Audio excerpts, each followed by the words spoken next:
எபேசியர் 6ஆம் அதிகாரம் 10வது வசனம் வாசிப்போம். எபேசியர் 6:10. கடைசியாக என் சகோதரரே, கர்த்தரிலும்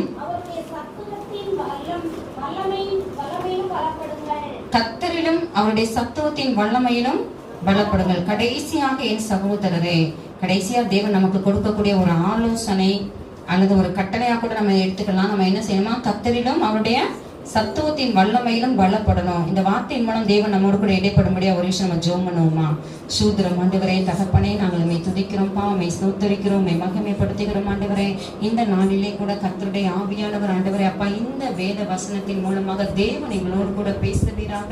அப்பா ஆவியானவர் எங்களுக்கு என்ன சொல்ல வர்றீங்கிறத அந்த சரியான விதத்தில் நாங்கள் புரிந்து கொள்ளவும் ஆண்டவரே நமக்கு ஸ்தோத்திரப்பா. அந்த ஆலோசனைப்படி ஆண்டவரே நாங்கள் வாழவும் தேவன் எங்கள் ஒவ்வொருவருக்கும் கிருபைதாங்க ஆண்டவரே. அப்பா இந்த நேரத்தில் அப்பா ஜனங்கள் தேவ வார்த்தையை கேட்டு குணமடைய கூடாதபடி சிந்தையை சிதறடிக்கிற, தூக்கத்தை கொடுக்கிற, விளைவினங்களை கொடுக்கிற எல்லா அந்தகார வல்லமைகள் இயேசுவின் நாமத்தில் கொட்டப்படுவதாக. இயேசுவின் நாமத்துடைய கிரியைகள் அழிக்கப்படுவதாக.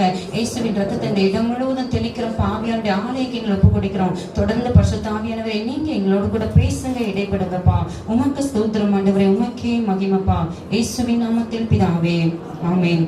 பாருங்க, இந்த இடத்துல வசனம் சொல்லுது, கடைசியாக என் சகோதரரே, கர்த்தரிலும் அவருடைய சத்துவத்தின் வல்லமையிலும் பலப்படுங்கள். இந்த வல்லமை அப்படிங்கிறது பாத்தீங்கன்னா என்ன வார்த்தை போடப்பட்டிருக்கு அப்படின்னா ஸ்ட்ரென்த். ஸ்ட்ரென்த்னா பெலன், பெலன், பவர், ஸ்ட்ரென்த் அண்ட் பவர். இதுதான் வந்து வல்லமை அப்படிங்கிறதுக்கான ஒரு விளக்கம் நம்ம சொல்லலாம். இப்போ எந்த ஒரு காரியத்தை நமக்கு செய்யறதுக்குமே என்ன வேணும்? சரீரத்துல ஒரு பெலன் வேணும். நம்முடைய தேவன் எப்படிப்பட்ட ஒரு தேவனா இருக்கிறாரு? சங்கீதம் 29ஆம் அதிகாரம் 11வது வசனத்தை வாசிப்போம்.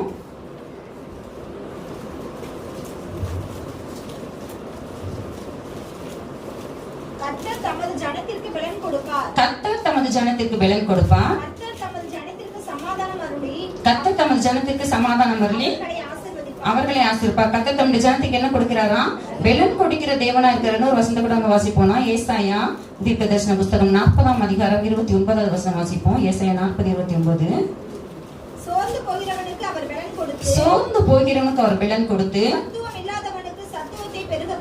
சத்துவம் இல்லாதவனுக்கு சத்துவத்தை பெருக பண்ணுகிற தேவனா இருக்கிறார். ஏன் அப்படின்னா இந்த பெலன் ஒண்ணு இருந்தாதான் நம்மளால சர்வை பண்ணவே முடியும். நம்ம வாழணும் அப்படின்னா நமக்கு என்ன வேணும்? சரீரத்துல, ஆவியில, ஆத்மால நமக்கு ஒரு பெலன் வேண்டியதா இருக்கு. அப்ப நம்முடைய தேவன் பாத்தீங்கன்னா பெலன் கொடுக்கிற ஒரு தேவனா இருக்கிறாரு. நம்ம இப்போ சரீரத்துல நம்ம எந்த ஒரு காரியத்தை செய்யறதுக்கு நம்ம சரீரத்துல என்ன வேண்டி இருக்குது? பெலன் வேணும். அந்த பெலன் வேணும்ன்றதுக்காக நம்ம என்ன செய்கிறோம்? கொஞ்சம் சத்தான ஆகாரங்கள் நம்ம சாப்பிடுறோம், அப்படிதானே? கொஞ்சம் ரெஸ்ட் எடுத்துக்கிறோம். இப்படி சில காரியங்கள் அப்படின்னா தான் நம்ம என்ன செய்யணும்? பெலனோட இருக்க முடியும், நம்முடைய காரியங்களை நம்ம செய்ய முடியும். ஆனா இது சரீரம் பெலன் அடைகிறதுக்கு நம்ம சில காரியங்களை செய்கிறோம். ஆனா நம்முடைய ஆவியில பெலன் வேண்டியதா இருக்கிறது. ஏன் அப்படின்னா அதே எபேசியர் 6ஆம் அதிகாரம் 11-13 வரைக்கும் வாசிப்போமே. எபேசியர் 6:11-13. நீங்கள் பிசாசின் தந்திரங்களோடு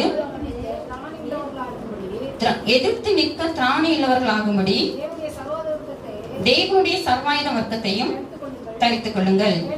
ஏனெனில் மாம்சத்தோடும் இரத்தத்தோடும் அல்ல, கரெக்டா வாசிக்கும், இரத்தத்தோடு மாத்திரம் அல்ல, இல்ல இரத்தத்தோடும் அல்ல, துரைத்தனங்களோடும் அதிகாரங்களோடும் இப்பிரபஞ்சத்தின் அந்தகார லோகாதிபதிகளோடும் வான மண்டலங்களில் உள்ள பொல்லாத ஆவிகளின் சேனைகளோடும் நமக்கு போராட்டம் உண்டு. ஆகையால் தீங்கு நாளிலே அவைகளை நீங்கள் எதிர்க்கவும் சகலத்தையும் செய்து முடித்தவர்களாய் நிற்கவும் திராணியுள்ளவர்கள் ஆகும்படிக்கு தேவனுடைய சர்வாயுத வர்க்கத்தையும் எடுத்துக் கொள்ளுங்கள். ஏன் ஆண்டவர் வந்து நமக்கு கர்த்தருடைய சத்துவத்தின் வல்லமையை பலப்படுங்கள், ஏன் தேவனுடைய பலனை பெற்றுக்கொள்ளுங்கன்னு சொல்றாரு அப்படின்னா, இப்ப நம்ம சரீரத்துல வந்து நம்ம ஒர்க் பண்றதுக்கு நமக்கு சரீரத்துல பலனுக்காக நம்ம சில காரியங்களை செய்கிறோம். ஏற்கனவே சொன்னது போல சில சத்தான ஆகாரங்கள் சாப்பிடுறோம், எக்ஸசைஸ் பண்றோம், நம்ம ரெஸ்ட் எடுக்கிறோம், இப்படி சில காரியங்கள் செய்கிறோம். ஆனா நம்மளோட ஆவியில ஒரு பலன் வேணும். இந்த சரீர பலனை வச்சு நம்ம ஆவிக்குரிய காரியங்களை நம்ம செய்ய முடியுமா? நம்ம சரீரத்துல எவ்வளவு பெலனா நம்ம இருக்கலாம், நல்ல நமக்கு நல்ல ஹெச்பி நல்லா நிறைய இருக்கலாம், நல்ல ஒரு பெலனா இருக்கலாம். இதை வச்சு நம்ம ஆவிக்குரிய காரியங்களை ஒன்றும் செய்ய முடியாது. ஏன் அப்படின்னா நமக்கு போராட்டம் எங்க இருக்குன்னா மாம்சத்தோடும் இரத்தத்தோடும் அல்ல. அப்படின்னா மனுஷனோட நமக்கு போராட்டம் கிடையாது. நமக்கு போராட்டம் யார் கூட இருக்குது? துரைத்தனங்களோடு, அதிகாரங்களோடு, பிரபஞ்சத்தின் அந்தகார லோகாதிபதிகளோடு, வான மண்டலங்கள பொல்லாத ஆவிகளுடைய சேனைகள் நமக்கு என்ன இருக்குது? போராட்டம் உண்டு. அப்ப இந்த போராட்டத்துல நமக்கு ஜெயிக்கணும்னா நமக்கு பலன் எதுல வேணும்? நம்மளுடைய ஆவியில நமக்கு ஒரு பலன் வேண்டியதா இருக்குது. பிசாசின் தந்திரங்களை நம்ம என்ன செய்யணும்? எதிர்த்து நிற்கணும். பிசாசு நமக்கு நேரடியா ஒரு மனுஷனை போல வந்து நின்று போராடுறது கிடையாது. எந்த ரூபத்துல வருவான்னு தெரியாது. அதுல எப்படி ஏதோ நம்ம எதிர்க்கணும்? பிசாசினுடைய தந்திரங்களோடு. அப்ப தந்திரமா நம்மளோடு கூட அவன் வந்து போராடுகிற ஒருவனா இருக்கிறான். அப்ப அதை எதிர்கொள்ள நம்முடைய ஆவியில நமக்கு என்ன வேணும்? ஒரு பலன் வேணும். அதனாலதான் ஆண்டவர் சொல்றாரு, கடைசியா என் சகோதரி கர்த்தரிடம் அவருடைய சத்துவத்தின் வல்லமையில் நம்ம பலப்படுத்தணும். தீங்கு நல்ல அவைகளை நம்ம எதிர்க்கணும். எதிர்க்கிறதுக்கு நமக்கு என்ன வேணும்? பலன் வேணும். அதைத்தான் சகலத்தையும் செய்து முடித்த மிகவும் திராணி உள்ளவர்கள் ஆக முடியும். இந்த திராணிங்கிறது தான் பலன். அப்ப இந்த பலன் நமக்கு வேணும் அப்படின்னா நம்ம என்ன செய்யணும்? கர்த்தருடைய சத்துவத்தின் வல்லமையில நம்ம பலப்பட வேண்டியது அவசியம். எப்படி நம்ம பலப்படுறது? எப்படி தேவனிடத்திலிருந்து அந்த பலன் நம்ம பெற்றுக்கொள்றது அப்படின்னா ஒரு வசனத்தை நம்ம வாசிப்போம். ஏசாயா 40ஆம் அதிகாரம் 31வது வசனம் வாசிப்போம். தேவனிடத்திலிருந்து how to receive the power from God. தேவன்கிட்ட இருந்து நம்ம எப்படி இந்த பலனை பெற்றுக்கொள்வது? ஏசாயா 40:31. கர்த்தருக்கு காத்திருக்கிறவர்களோ புது பலன் அடைந்து கழுகுகளைப் போல செட்டைகளை அடித்து எழும்புவார்கள். அவர்கள் ஓடினாலும் இளைப்படையார்கள், நடந்தாலும் சோர்ந்து போகார்கள். ஹல்லேலூயா. கர்த்தருக்கு காத்திருக்கிறவர்கள புது பலன் அடைந்து அப்படின்னா நமக்கு பலன் தேவனிடத்திலிருந்து எப்படி நமக்கு கிடைக்குது? கர்த்தருக்கு காத்திருக்கிறது. கர்த்தருக்கு காத்திருக்கிறதுலாம் என்ன அப்படின்னா ஜெபிக்கிறது. கர்த்தருக்கு காத்திருக்கிறதுலாம் என்ன அர்த்தம்? நம்ம ஜெபிக்கும் பொழுது நம்ம என்ன செய்கிறோமா? ஒரு புது பலனை நம்ம அடைந்து கொள்கிறோம். அப்படி அடையும் போது என்ன ஆகும்னா கழுகுகளை போல செட்டைகளை எடுத்து எழும்புவோம். நமக்கு எல்லாமே தெரியும் இந்த கழுகுனுடைய காரியத்தை நம்ம ஏற்கனவே நம்ம சொல்லியிருக்கிறோம். இந்த கழுகுனுடைய ஆயுஷ் நாட்கள் எவ்வளவு கேட்டீங்கன்னா 70 வருஷம். மனுஷனுக்கு தான் கர்த்தர் எத்தனை வருஷம் கொடுத்திருந்தாரு? மனுஷனுடைய ஆயுஷ் நாட்கள் 70 வருஷம். பெலத்தின் மிகுதினா 80 வருஷம். பாருங்க, ஒரு கழுகுக்கு அந்த மாதிரி ஒவ்வொரு பேர்டுக்குமே ஒவ்வொரு அனிமல்ஸுக்குமே சில வருடங்கள் இருக்கு. தெரியுமா உங்களுக்கு? ஒரு நாய்க்கு வருஷம் எத்தனை வருஷம் தான்? நாய்க்கு 8 வருஷம். தெரியாதா? நாயுடைய ஆயுஷ் நாட்கள் எவ்வளவு வருஷம்? 8 வருஷம். இப்படி பாத்தீங்கன்னா ஒவ்வொரு மிருகங்களுக்குமே ஆயுஷ் நாட்கள் உண்டு. அது போல பாத்தீங்கன்னா இந்த கழுகுக்கு கொடுக்கப்பட்ட வருஷம் எத்தனை வருஷம்? 70 வருஷம். இந்த 70 வருஷத்துல பாத்தீங்கன்னா முதல் 40 ஆண்டுகள் கழுகுதான் பாத்தீங்கன்னா இருக்கிறதுலே வந்து என்ன ஒரு பறவைகளின் அரசன் சொல்லுவாங்க. அப்படித்தானே? அப்போ இந்த கழுகு என்ன செய்யணும்? இந்த 40 ஆண்டுகளும் பாத்தீங்கன்னா நல்ல பறவை. இது வந்து நிறைய மிருகங்களை வந்து வேட்டையா ஆடு அப்படி தூக்கிட்டு போதுங்க. கழுகு வந்து எத்தனை பேர் அதை பார்த்துருக்கிறீங்க? மாடத்துக்கு தான் நான் அதை பார்த்தது. ஆடத்துக்கு நான் பார்த்தேன். நான் அந்த இதுல தான் பார்த்தேன். பாருங்கப்போ அந்த அளவுக்கு அதுக்கு வந்து ஒரு பலன் இருக்குது. இப்படியே வந்து இந்த கழுகு பார்த்தீங்கன்னா 40 ஆண்டுகள் வரைக்கும் இந்த கழுகு பார்த்தீங்கன்னா ஃப்ரெஷ்ஷான பிளட்டையும் ஃபிளஷையும் தான் இது சாப்பிடுமா. ஏற்கனவே செத்து போன மிருகங்களுடைய ஃபிளஷ் எல்லாம் மாம்சத்தை இது என்ன செய்யறது? சாப்பிட்றது இல்லை. ஃப்ரெஷ்ஷா வேட்டையாடி தான் இது வந்து சாப்பிடும். அப்ப பாருங்க, இந்த 40 வயசு வரைக்கும் பாத்தீங்கன்னா இந்த கழுகு இப்படி வேட்டையாடி தானும் சாப்பிட்டு தன்னுடைய குஞ்சுகளுக்கு அது போஷித்துட்டு இருக்கு. இந்த 40 வருஷம் ஆனவன என்ன ஆகும்னா அதனுடைய அழகெல்லாம் பாத்தீங்கன்னா அந்த ஷார்ப்னஸ் குறைய ஆரம்பிச்சிருமா. அதுபோல அந்த நகங்கள் பாத்தீங்கன்னா கழுகுக்கு வந்து அந்த பலம் எதுலதான் இருக்குது? நெகம். அந்த நெகம் எல்லாம் பாத்தீங்கன்னா நல்லா நீளமா வளர்ந்து இருந்தோம்னா இப்ப அதனால சரியா அந்த உணவை வந்து என்ன செய்ய முடியாது? கேட்ச் பண்ண முடியாது. அப்ப இந்த கழுகு என்ன செய்யுமா? ஒரு பெரிய ஒரு கண்மலையில பாத்தீங்கன்னா கண்மலையில உயர்ந்த ஒரு மலையில தனியா போய் உட்கார்ந்து இந்த நெகத்தெல்லாம் பாத்தீங்கன்னா அதுவா உடைச்சிருமா. அந்த அழகை வந்து பாறையில போய் அப்படியே முட்டி முட்டி மோதி அந்த அழகை என்ன செஞ்சிடும்? அதுவே உடைச்சு போடும். அப்ப அதுக்கு பாத்தீங்கன்னா உடம்புல இருந்து ஃபுல்லா அந்த பிளட் எல்லாம் என்ன செஞ்சிடும்? வெளியேறிடும். இதுல நிறைய கழுகுகள் மரித்து போகிறதும் உண்டாம். அப்ப இந்த மாதிரி பாத்தீங்கன்னா அதனுடைய ரெக்கைகள் அதெல்லாம் பிடுங்கி போட்டுட்டு அந்த அழகை ஒடிச்சிட்டு அந்த நெகத்தெல்லாம் களைஞ்சு போட்டுட்டு தனியா அதை பார்த்தா எத்தனை பேர் இப்படி ஒரு கோலத்துல கழுகு பார்த்திருக்கிறீங்க?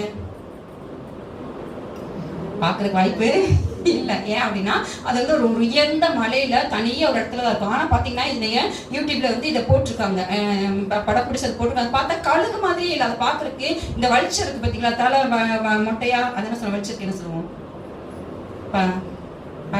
பருந்துதான் வச்சது. பருந்து மாதிரி பார்த்தா தலையெல்லாம் மொட்டையா பாக்குறதுக்கு கழுகுன்னு அதை சொல்ல முடியாது. அப்படிதான் இருக்கு. ஆனா இந்த கழுகு பாத்தீங்கன்னா கிட்டத்தட்ட 3 மாதங்கள் வரைக்கும் இந்த மாதிரி காத்து இருக்குமா. என்ன எதுவுமே சாப்பாடும் சாப்பிடாது, எதுவுமே எங்கேயுமே பறக்காது, எதுவுமே செய்யாது. தனியா உட்கார்ந்துருக்கும். அப்படி உட்கார்ந்து இருக்கக்கூடிய நாட்கள்ல பாத்தீங்கன்னா அதுக்கு புதிய இறகுகள் என்ன செய்யும்? முளைக்க ஆரம்பிக்கும். அந்த புதிய இறகுலாம் கொஞ்சம் கொஞ்சமா முளைக்க ஆரம்பிக்கும். அந்த நகங்கள்லாம் பட்டு போய் விழுந்து புதிய நகங்கள் முளைக்க ஆரம்பிக்கும். இப்படி எல்லாம் பார்த்தா அந்த சரீரத்தில் நிறைய மாற்றங்கள் வரும். அப்படி வந்ததுக்கு அப்புறம் பாத்தீங்கன்னா இந்த கழுகு எப்படி அந்த சிறு வயதில் அதுக்கு எவ்வளவு பலன் இருந்ததோ அந்த பலன் அதுக்கு எத்தனை வயசுல கிடைக்குது? 40 வயசுல கிடைக்குது. அந்த மீது இருக்கிற 30 வருஷமும் பாத்தீங்கன்னா இந்த கழுகு அந்த பெலனோடு கூட வந்து அது வாழும். அப்ப அந்த பெலன் அதை எப்படி பெற்றுக்கொண்டுச்சு? தனியா காத்திருக்குது. எல்லாத்தையும் களைச்சு போட்டுட்டு தனியா காத்துக்கு. அது போலதான் ஆண்டவர் சொல்றாரு, கர்த்தருக்கு காத்திருக்கிற ஒரு புது பெலன் அடைந்து அப்படின்னா தேவ சமூகத்துல நம்ம எல்லாத்தையும் நம்ம அப்புறப்படுத்திட்டு தேவ சமூகத்துல காத்திருந்தா தேவனுக்கு நமக்கு என்ன கிடைக்குது? ஒரு புது பெலன் கிடைக்கிறது. அப்படி இந்த புது பெலன் நம்ம பெற்றுக்கொண்டோம் அப்படின்னா கழுகுகளை போல செட்டைகளை எடுத்து எழுப்புவார்கள் அப்படின்னா எந்த ஒரு பிரச்சனையும் போராட்டங்களும் நம்ம மேற்கொள்ள முடியாதபடி அதெல்லாம் ஓவர் கம் பண்ணி நம்ம என்ன செய்ய முடியும்? எழும்ப முடியும். அது சத்துருடைய போராட்டங்களா இருக்கலாம், அடுத்த அனுதின வாழ்க்கையில் நம்ம சந்திக்கிற சில பிரச்சனைகளா இருக்கலாம். எதுவா இருந்தாலும் அதை ஓவர் கம் பண்ணி நம்ம எழும்பணும் அப்படின்னா தேவனிடத்துல நம்ம என்ன செய்யணும்? பெலனை பெற்றுக்கொள்ளணும். இந்த பெலனை எப்படி பெற்றுக்கொள்றது?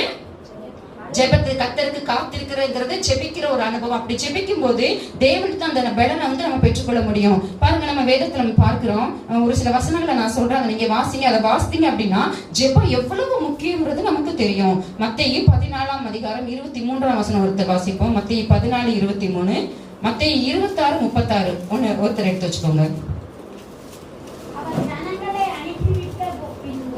அவர் ஜனங்களை அனுப்பிவிட்ட பின்பு யாரு? இயேசு கிறிஸ்து. நம்ம ஆண்டவராக இயேசு கிறிஸ்துவை குறித்து சொல்லப்பட்டதான வார்த்தை தான் இது. அவர் ஜனங்களை அனுப்பிவிட்ட பின்பு தனித்து ஜெபம் பண்ண ஒரு மலையின் மேல் ஏறி போதும். இயேசு தனித்து ஜெபம் பண்ண என்ன செஞ்சாரா? ஒரு மலையின் மேல் ஏறி. மத்தேயு 26:36.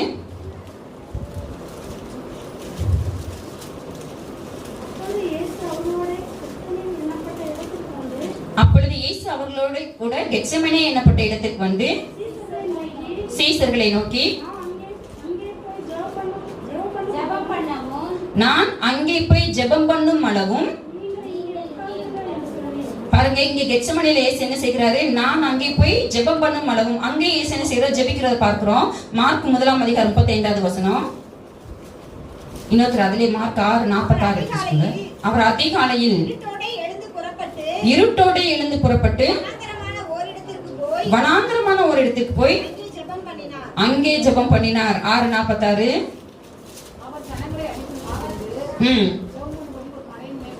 ஜெபம் பண்ண ஒரு மலையின் மேல் ஏறினார். லூக்கா 3:21.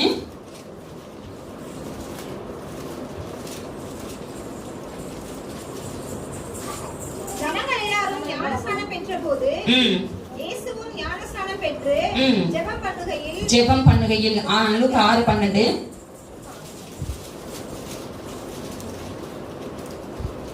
பொழுது விடிந்தபோது 6:12. அந்நாட்களிலே அவர் ஜெபம் பண்ணும்படி ஒரு மலையின் மேல் ஏறி ராம் முழுவதும் தேவனை நோக்கி ஜெபம் பண்ணி கொண்டிருந்தார். எவ்வளவு நேரம்? ராம் முழுவதும் தேவனை நோக்கி. இந்த மாதிரி பாத்தீங்கன்னா வேதத்துல எடுத்து பார்த்தோம் அப்படின்னா இயேசு கிறிஸ்துவ குறித்து நிறைய இடங்களை போட்டிருக்க. அவர் என்ன செய்து கொண்டிருந்தார்? ஜெபம் பண்ணினா வனாந்தரத்துக்கு ஜெபம் பண்ணும்படி போனாரு. இன்னும் அதிக இருட்டோட போனாரு. கெத்செமனேல ஜெபம் பண்ணதை பார்க்கிறோம். இப்படி பாத்தீங்கன்னா மலையின் மேல போய் ஜெபம் பண்ண போனாரு. இப்படி பாத்தீங்கன்னா இயேசுனுடைய வாழ்க்கையை நம்ம பார்த்தோம் அப்படின்னா எதுதான் அவருடைய வாழ்க்கை நம்ம அதிகமா பார்க்க முடியும்? ஜெபம். பாருங்க, இயேசுவுக்கே ஜெபம் வேணும்னா நமக்கு வேணுமா வேண்டாமா? அவருக்கே அந்த ஜெபம் தான் வந்து அவரை பலப்படுத்தினது. தேவ சித்தம் செய்வதற்கு இயேசுவை பலப்படுத்தினது அவருடைய ஜெப வாழ்க்கை தான். இன்னும் நம்ம அப்போஸ்தலர்களை குறித்து கூட நம்ம பார்த்தோம் அப்படின்னா அப்போஸ்தலர் 1ஆம் அதிகாரம் 14வது வசனம் வாசிப்போம். அப்போஸ்தலர் 1:14. 1:14. அங்கே இவர்கள் எல்லாரும் ஸ்திரீகளோடும் இயேசுவின் தாயாகிய மரியாளோடும் அவருடைய சகோதரரோடும் கூட ஒருமனப்பட்டு ஜெபத்திலும் வேண்டுதலிலும் தரித்திருந்தார்கள். 24-25 வாசிப்பாங்க 1ஆம் அதிகாரத்துல. எல்லாருடைய இருதயங்களை வரிந்திருக்கிற கர்த்தாவே, யூதாஸ் என்பவன் தனக்குரிய இடத்துக்கு போகும்படி இழந்து போன இந்த ஊழியத்திலும் இந்த அப்போஸ்தல பட்டத்திலும் பங்கு பெறுவதற்காக இவ்விரண்டு பேரில் தேவரீர் தெரிந்து கொண்டவனை எங்களுக்கு காண்பித்தருளும் என்று ஜெபம் பண்ணி அப்போஸ்தலர் 3:1 ஜெப வேளையாகிய 9ஆம் மணி நேரத்திலே பேதுருவும் யோவானும் தேவாலயத்துக்கு போனார்கள். பாருங்க, அவங்களுக்கு ஜெப வேலை பிரேயர் டைம் சொல்லி ஒரு டைமே ஒதுக்கி வச்சிருந்தாங்க. எத்தனை பேருக்கு ஜெப வேலைன்னு ஒரு வேலை இருக்குது? இப்ப வேணா நான் ஜெபம் பண்ணுவேன், அது வேற. நான் நினைச்சப்பலாம் ஜெபம் பண்ணுவேன், ரொம்ப சந்தோஷம். எனக்கு ஃப்ரீயா இருக்கும்போது நான் ஜெபம் பண்ணுவேன், ரொம்ப ரொம்ப சந்தோஷம். இந்த டயத்துல நான் ஜெபம் பண்ணுவேன் சொல்லி ஒரு ஃபிக்ஸடான பிரேயர் டைம் எத்தனை பேருக்கு இருக்குது? இருக்கிறவங்க தான் நல்லா கை தூக்குங்களேன். Very good. மத்தவங்க எல்லா நேரம் ஜெபம் பண்ற ரொம்ப சந்தோஷமா சொல்லிட்டாங்க. அவ இப்படி இருந்தாலுமே பாருங்க, ஜெப வேலை ஆகி அப்படின்னா பிரேயர் டைத்துக்கு நம்ம ஒரு டைம் வச்சிருந்தாங்க. இது நம்ம வாழ்க்கையில ரொம்ப அவசியம். மேக்சிமம் இந்த டைம் வந்து நமக்கு மாறாம இருக்கணும்னா இது நம்ம அதிகாலை ஜெப வேலையா இருந்தா ரொம்ப அவசியம். ஏன் அப்படின்னா அதிகாலை ஜெப வேலை நமக்கு எந்த ஒரு டிஸ்டர்பன்ஸும் இல்லாம ஒரு ரெகுலர் பிரேயர் டைம் நமக்கு இருக்கும். இது நமக்கு ரொம்ப அவசியம். அது மாதிரி அப்போஸ்தலரை குறித்து பார்த்தோம்னா இன்னும் ஒரு வசனத்தை மட்டும் வாசிப்போம். அப்போஸ்தலர் 4:31 வாசிப்போம். அவர்கள் ஜெபம் பண்ணின போது அவர்கள் கூடி இருந்த இடம் அசைந்தது. போதும் பாருங்க, இப்ப அப்போஸ்தலருடைய வாழ்க்கை நம்ம முதல்ல இயேசுவினுடைய வாழ்க்கையை பார்த்தோம். இயேசு என்ன செஞ்சாரு, அதிகமா அவர் ஜெபம் பண்ணதை குறித்து பார்த்தோம். அதுபோல அப்போஸ்தலருடைய வாழ்க்கை அவங்களும் எப்படிப்பட்டவங்களா இருந்தாங்க, ஜெபிக்கிறவங்களா இருந்தாங்க. அப்போஸ்தலர் 6:4 கூட நம்ம பார்த்தோம் அப்படின்னா, நாங்களோ ஜெபம் பண்ணுவதிலும் தேவனுடைய வசனத்தை போதிக்கலும் இடைவிடாமல் தரித்திருப்போம் சொல்லிட்டு. அப்ப பாருங்க, ஒரு மனுஷனுடைய வாழ்க்கையில ஜெபம் எவ்வளவு அவசியம். நம்ம வாழ்க்கையில எந்த அளவுக்கு நம்ம ஜெபிக்கிறோமோ அந்த அளவுக்கு நம்ம தேவனிடத்தில் எதை பெற்றுக்கொள்ள முடியும், பலனை பெற்றுக்கொள்ள முடியும். எந்த அளவுக்கு பலனை பெற்றுக்கொள்றோமோ அந்த அளவுக்கு தான் நம்ம வெற்றியுள்ள ஒரு வாழ்க்கை வாழ முடியும். ஏன் அப்படின்னா நம்ம வாழ்க்கிற இந்த கடைசி நாட்கள் பிசாசின் தந்திரங்களோடு நம்ம எதிர்த்து நிற்க வேண்டி இருக்குது. தீங்கு நாட்கள்ல அதெல்லாம் நம்ம ஜெயிக்கணும் அப்படின்னா நமக்கு என்ன வேணும், தேவனுடைய பலன் வேணும். அதைத்தான் பார்த்தோம், கர்த்தருடைய சத்துவத்தின் வல்லமையை பலப்படுங்கள் அப்படின்னா இந்த வல்லமையை நம்ம எப்போதான் பெற்றுக்கொள்ள முடியும், தேவ சமூகத்துல காத்திருந்து ஜெபிக்கும் போது இந்த வல்லமையை நம்ம பெற்றுக்கொள்ள முடியும். இன்னொரு ஒரு விதத்தை நம்ம பெற்றுக்கொள்ள முடியும் எப்படின்னா, அப்போஸ்தலர் 1:அதிகாரம் 8 வசனம் வாசிப்போம். நம்ம எல்லாத்துக்கும் தெரிஞ்ச வசனங்கள் தான் இது எல்லாமே. பரிசுத்த ஆவி உங்களிடத்தில் வரும்போது நீங்கள் பலனடைந்து எருசலேமிலும் யூதேயா முழுவதிலும் சமாரியாவிலும் பூமியின் கடைசி பரியந்தமும் எனக்கு சாட்சிகளாயிருப்பீர்கள் என்றார். ஹல்லேலூயா. அப்போ பரிசுத்த ஆவி நம்ம இடத்தில் வரும்போது நமக்கு என்ன கிடைக்குது, பலன் கிடைக்குது. நம்ம எப்பெல்லாம் நம்ம ஆவியில நிரம்பி நம்ம ஜெபிக்கிறோமோ, ஆவியானவருடைய அபிஷேகத்தை எப்பெல்லாம் நம்ம பெற்றுக்கொள்றோம் அப்பெல்லாம் நமக்குள்ள என்ன கிடைக்கிற, ஒரு பலன் கிடைக்கிறது. நம்ம பலன் அடையும் போது நம்ம என்ன செய்யறோம், சாட்சியோட ஒரு வாழ்க்கை வாழ்கிறவர்களா இருக்கிறோம். ஏசாயா 32:16 வசனம் வாசிப்போம். ஏசாயா 32:16.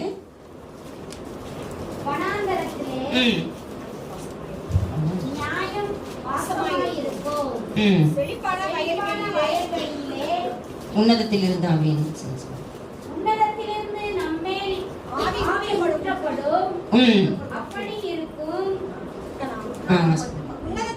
நம்மேல் ஆவி ஊற்றப்படும் மட்டும் அப்படியே இருக்கப்போ உன்னதத்திலிருந்து வரக்கூடிய அந்த ஆவியை நம்ம பெற்றுக்கொள்ளணும். அப்படி பெற்றுக்கொள்ளும் போது அது வந்து நமக்கு ஒரு பலனா இருக்கிறது. நம்ம வாழ்கிற இந்த காலம் பாத்தீங்கன்னா பரிசுத்த ஆவியானவருடைய காலமா இருக்கிறது. இந்த பரிசுத்த ஆவியானுடைய காலம் எப்ப முடிவடைனா, இயேசுவினுடைய ரகசிய வருகையோடு கூட ஆவியானுடைய காலம் என்ன செய்யும், முடிவுடைய. ரகசிய வருகையில் ஆவியானவர் என்ன செய்வாரு, எடுத்துக்கொள்ள படுவார். அதுக்கப்புறம் ஆவியானவர் பூமியில வந்து அவர் இருக்க மாட்டாரு. அப்போ அது வரைக்கும் வந்து இது ஆவியானுடைய ஒரு காலமா இருக்கிறது. ஆவியானுடைய காலமா இருக்கிறபடினால ஒவ்வொரு நாளும் நம்ம தேவ சமூகத்துல காத்திருந்து ஆவியில நிரம்பி ஜெபிக்கும் பொழுது நம்ம தேவனிடத்துல ஒரு பலனை நம்ம பெற்றுக்கொள்கிறவர்களா இருக்கிறோம். இந்த ஆவியானவர் எப்படிப்பட்டவர் சொல்லி கேட்டீங்க அப்படின்னா, எதுக்கு நம்ம இந்த ஆவியானுடைய பலன் நமக்கு வேணும் அப்படின்னா, யூசுவலா ஒரு மனுஷனுடைய காரியங்களை பார்த்தோம் அப்படின்னா நீதிமொழிகள் 18:14 வசனம் வாசிப்போம். நீதிமொழிகள் 18:14.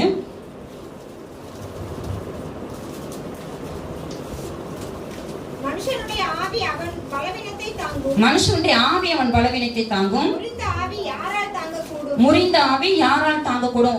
யூசுவலாக பாத்தீங்கன்னா ஒரு மனுஷனுடைய ஆவி ஸ்ட்ராங்கா இருந்துச்சுன்னு வச்சுக்கோங்களேன், சரீரத்துல எவ்வளவு பலவீனம் இருந்தாலும் அவங்க என்ன செஞ்சிருவாங்க, அதை தாங்கிக் கொள்வாங்க. அவங்க வந்து தொடர்ந்து அவங்க வேலைகளை செய்ய முடியும். ஆனா அந்த ஆவியில ஒரு பலவீனம், ஒரு சோர்வுன்னு வந்துருச்சு அப்படின்னா அதை என்ன செய்ய முடியாது, யாராலையும் தாங்க முடியாது. ஒரு சின்ன காரியத்துக்கு கூட பாத்தீங்கன்னா ரொம்ப அப்படியே டவுன் ஆகி அப்செட் ஆகி உட்கார்ந்துருவாங்க. எப்ப அப்படின்னா அந்த ஆவியில ஒரு பலவீனம், ஆவியில ஒரு முறிவு வரும்போது. அதைத்தான் வசனம் சொல்லுது, முறிந்த ஆவி யாரால் தாங்கக்கூடும் அப்படின்னு சொல்லிட்டு. அப்ப இந்த மாதிரி சூழ்நிலைகள்ல பாத்தீங்க அப்படின்னா நம்ம ரோமர் 8:28 வசனம் வாசிப்போம். ரோமருக்கு எழுதின நிருபம் 8:28 வசனம். நம்ம ஏன் ஆவியானவரை பெற்றுக்கொள்ளணும், அந்தபடியே ஆவியானவரும் நமது பலவீனங்களில் நமக்கு உதவி செய்கிறார். போது பாருங்க, ஆவியானவர் எப்படிப்பட்டவரா இருக்கிறாரு, நம்முடைய பலவீனங்கள்ல நமக்கு உதவி செய்கிறவரா இருக்கிறார். அந்த ஆவியில ஒரு முறிவுன்னு வரும்போது நம்மளால எதையுமே செய்ய முடியாது. ஒரு சின்ன காரியத்தை கூட பாத்தீங்கன்னா நம்மளால வந்து ஃபேஸ் பண்ண முடியாது. அப்ப அந்த மாதிரி நேரங்களில் யார் நமக்கு உதவி செய்கிறார், பரிசுத்த ஆவியானவர். நம்முடைய பலவீனங்களை அவர் உதவி செய்கிறார். எப்ப நம்ம அவருடைய பலனை பெற்றுக்கொள்ள முடியும், ஆவியில நிரம்பி நம்ம ஜெபிக்கும் பொழுது. எத்தனை பேருக்கு அந்த அனுபவம் இருக்குது, ஏதோ சபையில கூடி வரும்போது நம்ம அந்நிய பாஷையில ஜெபிக்கிறது மாத்திரமல்ல, தனிப்பட்ட விதத்துல உங்க தனிப்பட்ட ஜெபத்துல எத்தனை பேர் ஆவியில் நிரம்பி ஜெபம் பண்றீங்க? மத்தவங்களாம் ஆவியில நிரம்பி நம்ம ஜெபிக்கும் பொழுதுதான் நம்ம ஆவியானுடைய பலனை நம்ம பெற்றுக்கொள்ள முடியும். அப்படின்னா நம்ம சாட்சியில வாழ முடியும். பாருங்க, மத்தேயு 3:16 வசனம் வாசிப்போம். மத்தேயு 3:16. இயேசு ஞானஸ்நானம் பெற்று ஜலத்திலிருந்து கரையேறின உடனே இதோ வானம் அவருக்கு திறக்கப்பட்டது. தேவ ஆவி புறாவை போல இறங்கி நம்மேல் வருகிறதை கண்டார். ஹல்லேலூயா. பாருங்க, இயேசு மேல யார் இறங்கி வந்தா? பரிசுத்த ஆவியானவர் புறாவை போல இறங்கி வரதை பார்க்கிறோம். அப்ப இயேசு ஆவியினால் அவர் நிரப்பப்பட்டவராக இருந்தார். இன்னும் அப்போஸ்தலர் குறிச்சு நம்ம பார்த்தோம் அப்படின்னா, அதே அப்போஸ்தலர்கள் 2ஆம் அதிகாரம் 1-4 நம்ம எல்லாத்துக்கும் நல்லா தெரிஞ்சதான காரியங்கள் அங்க அவங்க எல்லாரும் ஒருமனப்பட்டு ஒரு இடத்துல கூடி வந்திருந்த பொழுது அவர்கள் எல்லாரும் ஒருமனப்பட்டு ஓரிடத்திலே வந்திருந்தார்கள். அப்பொழுது பலத்த காற்று அடிக்கிற முழக்கம் போல வானத்திலிருந்து சடிதியாய் ஒரு முழக்கம் உண்டாகி அவர்கள் உட்கார்ந்திருக்கிற வீடு முழுவதையும் நிரப்பிற்று. அல்லாமலும் அக்கினிமயமான நாவுகள் போல பிரிந்திருக்கும் நாவுகள் காணப்பட்டு அவர்கள் ஒவ்வொருவர் மேலும் வந்து அமர்ந்தது. அவர்கள் எல்லாரும் பரிசுத்த ஆவியினாலே நிரப்பப்பட்டு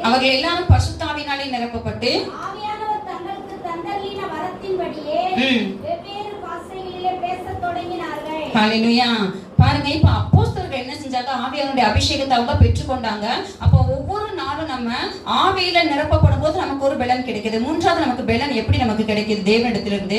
எபிரேயர் 4ஆம் அதிகாரம் 12வது வசனம் வாசிப்போம். எபிரேயர் 4:12. முதலாவது பார்த்தோம், நம்ம ஜெபிக்கும் போது தேவனிடத்திலிருந்து வல்லமே பலன். தேவனுடைய வார்த்தையானது ஜீவனும் வல்லமையும் உள்ளதாயும். தேவனுடைய வார்த்தை எப்படிப்பட்டதா இருக்குதா? ஜீவனும் வல்லமையும் உள்ளதாயும் இருக்கிறது. இன்னொரு வசனத்தை வாசிப்போம். 1 கொரிந்தியர் 1ஆம் அதிகாரம் 18வது வசனம் வாசிப்போம். சிலுவையை பற்றிய உபதேசம் கெட்டு போகிறவர்களுக்கு பைத்தியமாய் இருக்கிறது. ரட்சிக்கப்படுகிற நமக்கு அது தேவ பலனாய் இருக்கிறது. ரட்சிக்கப்படுகிற நமக்கு அது எப்படி இருக்குதா? தேவ பலனாய் இருக்கிறது. உபதேசம் வந்து நமக்கு எப்படி இருக்கிறது? தேவனுடைய வார்த்தை. உபதேசங்கிறது தேவனுடைய வார்த்தைகள். இந்த தேவ வார்த்தை நமக்கு எப்படி இருக்கிறது? ஒரு தேவ பலனாய் இருக்குது. அப்ப ஒவ்வொரு நாளும் நம்ம கர்த்தருடைய வார்த்தையை நம்ம அதிகமா வாசிக்கும் போது, தியானிக்கும் போது நம்ம தேவனிடத்திலிருந்து எதை பெற்றுக்கொள்கிறோம்? ஒரு பலனை பெற்றுக்கொள்கிறத நம்ம பார்த்த எபிரேயர்ல தேவனுடைய வார்த்தையானது ஜீவனும் அது வல்லமை உள்ளதா இருக்கிறது. அப்ப அந்த வார்த்தையை நம்ம தேவ வார்த்தையை ஒவ்வொரு நாளும் நம்ம வாசித்து நம்ம தியானிக்கும் போது தேவனிடத்தில் நம்ம என்ன செய்கிறோம்? வல்லமையை நம்ம பெற்றுக்கொள்கிறோம். அப்படி வல்லமையை பெற்றுக்கொள்ளும் போதுதான் நம்ம சந்திக்கிற ஒவ்வொரு பிரச்சனைகளை சோதனைனால ஜெயிக்க முடியும். இதைத்தான் இயேசு சொன்னாரு. மத்தேயு 4ஆம் அதிகாரம் 4வது வசனம் வாசிப்போம். மத்தேயு 4:4.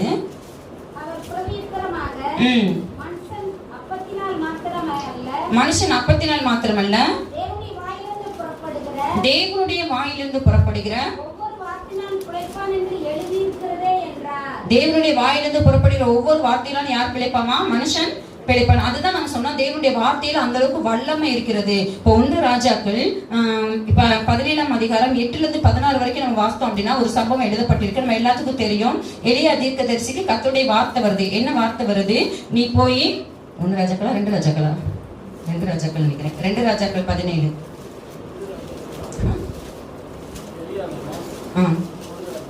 1 ராஜாக்கள் தானா? ஆமா, சாரி. 1 ராஜாக்கள் 17ஆம் அதிகாரம் 8ஆம் வசனத்துல பாத்தீங்கன்னா, அப்பொழுது கர்த்தருடைய வார்த்தை அவனுக்கு உண்டாயிற்று. அவர், நீ எழுந்து சீதோனுக்கு அடுத்த சாரிபாத் ஊருக்கு போய் பராமரிக்கும்படி அங்கே இருக்கிற ஒரு விதவைக்கு கட்டளையிட்டேன் என்றார். அப்படியே அவன் எழுந்து சாரிபாத்துக்கு போனான். அந்த பட்டணத்தின் ஒலிமுக வாசலுக்கு அவன் வந்தபோது அங்கே ஒரு விதவை விறகு பொறுக்கி கொண்டிருந்தாள். அவன் அவளை பார்த்து கூப்பிட்டு, நான் குடிக்கிறதற்கு கொஞ்சம் தண்ணீர் ஒரு பாத்திரத்தில் எனக்கு கொண்டு வா என்றான். கொண்டு வர அவள் போகிற போது அவன் அவளை நோக்கி கூப்பிட்டு, கொஞ்சம் அப்பமும் உன் கையிலே எனக்கு கொண்டு வா என்றான். அதற்கு அவள், பானையில் ஒரு பிடி மாவும் களையத்தில் கொஞ்சம் எண்ணெயுமே அல்லாமல் என்னிடத்தில் ஒரு அடையும் இல்லை என்று உம்முடைய தேவனாகிய கர்த்தருடைய ஜீவனை கொண்டு சொல்லுகிறேன்.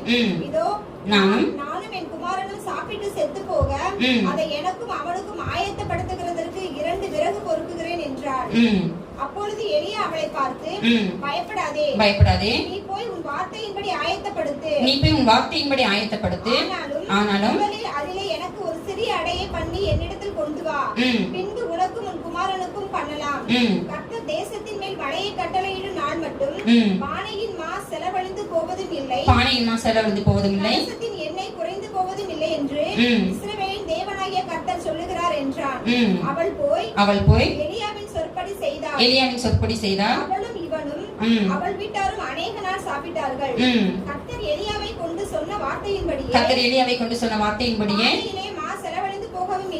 பானையிலே மா செலவழிந்து போகவும் இல்லை, கலசத்தின் எண்ணெய் குறைந்து போகவும் இல்லை. போதும் பாருங்க, இந்த சம்பவத்துல நம்ம பார்க்கும்போது அந்த விதவை அவளுடைய வீட்டார் அதோட எலியாவும் அவங்களோட கூட இருந்து எவ்வளவு நாட்கள் போடல, ஆனா அந்த பஞ்சகாலம் முடியும் வரைக்கும் அவங்க என்ன செஞ்சாங்களா, அதுல சாப்பிட்டாங்க. இது சாப்பிட்டதுக்கு என்ன காரணம்? அந்த மாவு காரணமா? என்ன காரணம்?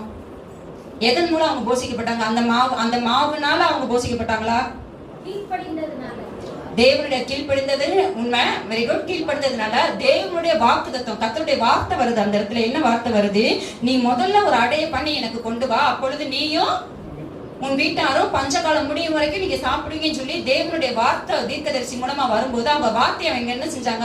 அந்த லேடி அவங்க விசுவாசித்து அவங்க ஏற்றுக்கொண்டாங்க, அதன்படி அவங்க செஞ்சாங்க.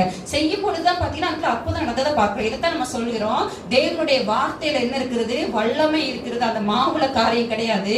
ஆனா தேவனுடைய வாக்குத்தத்தத்தை அவங்க விசுவாசித்து அதுக்கு கீழ்ப்படிந்து அவங்க செய்த பொழுது கர்த்தர் அந்த வார்த்தையின்படி அவங்க ஆசீர்வதிக்கிறத பார்க்கிறோம். அப்ப ஒவ்வொரு நாளும் நம்ம தேவனுடைய வார்த்தையை நம்ம தியானிப்போம் அப்படின்னா அது எவ்வளவு பஞ்ச காலமா இருக்கலாம், நம்மளை போஷிக்க கர்த்தர் வல்லவரா இருக்கிறாரு. அப்போ அந்த தேவனுடைய வார்த்தையின் மூலம் நம்ம பெலனை பெற்றுக் கொள்கிறோம். இன்னும் ஒரு காரியம் கர்த்தர் நமக்கு எதுல பெலனை வச்சிருக்கிறாரு அப்படின்னா, நெகேமியா 8ஆம் அதிகாரம் 10வது வசனம் வாசிப்போம். நெகேமியா 8:10. பின்னும் அவன் அவர்களை நோக்கி, நீங்கள் போய் கொழுமையானதை புசித்து மதுரமானதை குடித்து ஒன்றுமில்லாதவர்களுக்கு பங்குகளை அனுப்புங்கள். ஒன்றுமில்லாத பங்குகளை அனுப்புங்கள். இந்த நாள் நம்முடைய ஆண்டவருக்கு பரிசுத்தமான நாள். விசாரப்பட வேண்டாம். கர்த்தருக்குள் மகிழ்ச்சியாய் இருப்பதே உங்களுடைய பலன் என்றான். கர்த்தருக்குள் மகிழ்ச்சியாய் இருப்பதே உங்களுடைய பலன். பாருங்க, நம்ம இவ்வளவு சில காரியம் நம்ம தியானித்தோம். தேவனுடைய பலன் நம்ம எப்படி பெற்றுக்கொள்வது? ஜெபிக்கும் போது தேவனுடைய பலனை பெற்றுக்கொள்கிறோம். அடுத்தது ரெண்டாவது சொன்னேன், பரிசுத்த ஆவியினுடைய அபிஷேகத்தினால நம்ம ஆவியில நிரம்பி ஜெபிக்கும் போது தேவனுடைய பலனை பெற்றுக்கொள்கிறோம். மூன்றாவது, தேவனுடைய வார்த்தையை தியானிக்கும் போது பலனை பெற்றுக்கொள்கிறோம் பார்த்தோம். இப்போ இந்த இடத்துல வசனம் சொல்லுது, கர்த்தருக்குள் மகிழ்ச்சியா இருப்பதே உங்களுடைய பலன். எத்தனை பேரால் இதை ஏற்றுக்கொள்ள முடியுது? சம்டைம்ஸ் பாத்தீங்கன்னா இது எல்லாமே நம்ம செஞ்சிருப்போம். என்ன, ஜோம் பண்ணிருப்போம், ஆவியில நிரம்பி ஜோம் பண்ணிருப்போம், கர்த்தருடைய வார்த்தையை தியானிச்சிருப்போம். ஆனாலும் கூட பாத்தீங்கன்னா சில வேளை நமக்குள்ள ஒரு சோர்வு இருந்து கொண்டே இருக்கும். எத்தனை பேருக்கு அந்த அனுபவம் இருக்குது?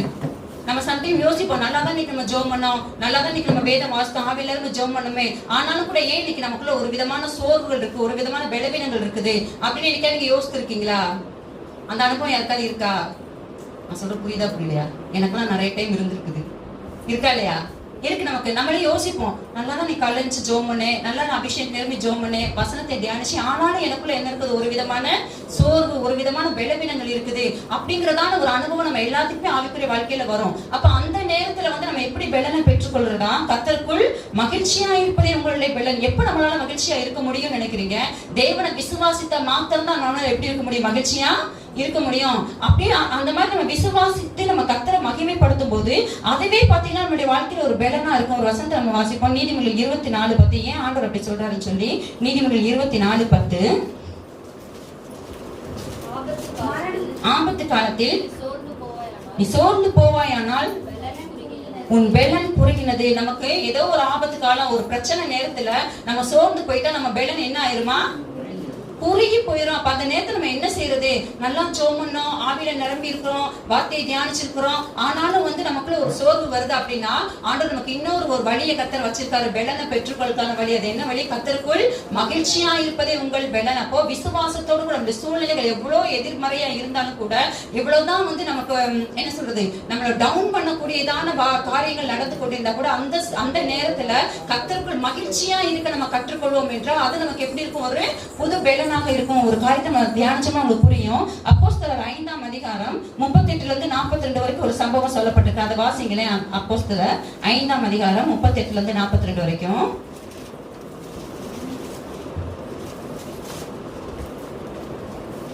இப்பொழுது நான் சொல்வது என்னவென்றால், இந்த மனுஷருக்கு ஒன்றும் செய்யாமல் இவர்களை விட்டு விடுங்கள். இந்த யோசனையும் இந்த கிரியையும் மனுஷரால் உண்டாயிருந்ததானால் ஒளிந்து போகும், தேவனால் உண்டாயிருந்ததேயானால் அதை ஒழித்துவிட உங்களால் கூடாது. தேவனோட போர் செய்கிறவர்களாய் காணப்படாதபடிக்கு பாருங்கள் என்றான். அப்பொழுது அவர்கள் அவனுடைய யோசனைக்கு உடன்பட்டு அப்போஸ்தலரை வரவழைத்து அடித்து பேசக்கூடாது என்று கட்டளையிட்டு இயேசுவின் நாமத்தை குறித்து பேசக்கூடாது என்று கட்டளையிட்டு அவர்களை விடுதலையாக்கினார்கள். அவருடைய நாமத்துக்காக தாங்கள் அவமானம் அடைவதற்கு பாத்திரராக எண்ணப்பட்டபடியினால் சந்தோஷமாய் ஆலோசனை சங்கத்தை விட்டு புறப்பட்டு போய் தினந்தோறும் தேவாலயத்திலேயும் வீடுகளிலேயும் இடைவிடாமல் உபதேசம் பண்ணி இயேசுவே கிறிஸ்துவென்று பிரசங்கித்தார்கள். ஹல்லேலூயா. என்ன செஞ்சாங்களாம்? தினந்தோறும் தேவாலயத்திலையும் வீடுகளிலேயும் இடைவிடாமல் உபதேசம் பண்ணி இயேசுவே கிறிஸ்துவென்று பிரசங்கித்தார்கள். இவங்களை என்ன செஞ்சாங்க? இந்த மூப்பர்கள்லாம் சேர்ந்து, பிரதான ஆசாரியர்கள் மூப்பர்கள்லாம் வந்து இயேசுவை குறித்து பிரசங்கம் பண்ணதுக்காக தான் இவங்களை என்ன செஞ்சாங்க? அவங்க 40ல அவங்களுடைய அப்போஸ்தலர்களை வரவழைத்து அவங்களை என்ன செய்கிறாங்க? அடிக்கிறாங்க. இயேசுவின் நாமத்தை குறித்து நீ என்ன செய்யக்கூடாது, பிரசங்கம் பண்ணக்கூடாதுன்னு சொல்லி அவங்கள த்ரெட்டன் பண்றாங்க, பயமுறுத்துறாங்க. பயமுறுத்தி பாத்தீங்கன்னா அவங்களை விடுதலை ஆக்குறாங்க. அப்படி விடுதலை ஆக்குனதுக்கு அப்புறம் இந்த அப்போஸ்தலர்கள் என்ன செய்கிறாங்க பாருங்க, அவருடைய நாமத்துக்காக தங்கள் அவமானம் அடைவதற்கு பாத்திராக எண்ணப்பட்டபடினால் சந்தோஷமாய் ஆலோசனை சங்கத்தை விட்டு புறப்பட்டு போய் தினந்தோறும் தேவாலயத்திலேயும் வீடுகளையும் இடைவிடாமல் உபதேசம் பண்ணி இயேசுவே கிறிஸ்துவென்று பிரசங்கித்தாங்க. எப்படிங்க முடியும்? இப்ப கூப்பிட்டு வரவழைச்சுதான் உங்களை அவமானப்படுத்தி இருக்கிறாங்க, பயமுறுத்தி இருக்கிறாங்க, அடிச்சிருக்கிறாங்க, இயேசுவின் நாமத்தை குறித்து நீ பேசக்கூடாதுன்னு சொல்லி இருக்கிறாங்க. ஆனா வெளியில வந்துட்டு இவங்க என்ன செய்யறாங்க? தினந்தோறும் தேவாலயத்தை விட இடைவிடாமல் உபதேசம் பண்றாங்க. எப்படி உங்களால முடிஞ்சு? கர்த்தருக்குள்ள மகிழ்ச்சியா இருந்தாங்க. அதைத்தான் அந்த வசனத்தை நம்ம வாசிக்கிறோம். அவருடைய நாமத்துக்காக தாங்கள் அவமானம் அடைவதற்கு பாத்திரராக என்ன பண்ணினா சந்தோஷமா ஆலோசனை செஞ்சு. அப்போ அந்த மகிழ்ச்சி தான் அவங்களுக்கு எப்படி மாறிச்சு? ஒரு பலனா மாறிச்சு. இல்லைன்னா முடியுமா? யோசித்து பாருங்க, முடியுமா? கூப்பிட்டு பயமுறுத்தி அடிச்சு நீ பேசக்கூடாதுன்னு சொல்லி அனுப்பி இருக்கிறாங்க. அவங்களால வந்து எப்படி அடுத்து வந்து உடனே அவங்களுக்கு போய் இடைவிடாமல் பிரசங்கம் பண்ண முடியும்? எப்படி அவங்களுக்கு அந்த பலன் கிடைச்சது? கர்த்தருக்குள்ள அவங்க எப்படிப்பட்டவங்களா இருந்தாங்க? மகிழ்ச்சியா. அந்த மகிழ்ச்சியா இருந்ததுனால கிடைச்ச அந்த பலன் தான் அவங்க அடி வாங்கினதை பத்தியோ, பயமுறுத்தினதை பத்தியோ, அவமானம் அடைச்சதை பத்தியோ எதையுமே அவங்க என்ன செய்யல, ஒரு பாதர் பண்ணவே இல்ல. கர்த்தருக்குள் மகிழ்ச்சியா இருந்தாலும் தொடர்ந்து அவங்களால அந்த ஊழியத்தை வந்து நிறைவேற்ற முடிஞ்சு. இன்னைக்கு நம்மளுடைய வாழ்க்கையிலையும் கூட பாத்தீங்க அப்படின்னா சில வேளைகள்ல வந்து எல்லாமே நமக்கு சூழ்நிலைக்கு அகெயின்ஸ்டா இருந்தா கூட, நம்ம எவ்வளவு ஜெபம் பண்ணாலும் வேதம் வாசித்தாலும் நம்ம ஆவியில நிரம்பினா கூட நமக்கு வந்து ஒரு பலன் இல்லாத போல ஒரு சூழ்நிலை நமக்கு இருக்கும். அப்படின்னா நம்ம என்ன செய்யணும்? கர்த்தருக்குள்ள மகிழ்ச்சியா இருக்க நம்ம பழகும். இதை நம்ம தான் பிராக்டிஸ்ல கொண்டு வர. நம்ம சோர்ந்து போனா நம்ம பலன் என்ன ஆயிரும்? குறுகி போயிடும். கர்த்தருக்குள்ள மகிழ்ச்சியா இருந்தா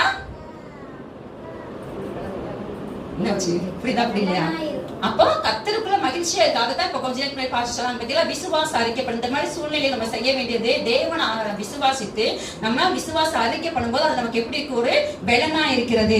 சரி, இப்படி இந்த மாதிரி பாத்தீங்கன்னா ஒவ்வொரு நாளும் தேவ சமூகத்துல காத்திருந்து ஜெபித்து ஆவியில நிரம்பி தேவனுடைய வார்த்தையை தியானிச்சு விசுவாச அறிக்கை பண்ணி இந்த பலனை நம்ம பெற்றுக்கொண்டோம்னு வச்சுக்கோங்களேன், இந்த வல்லமை நமக்குள்ள என்ன ஆகும்?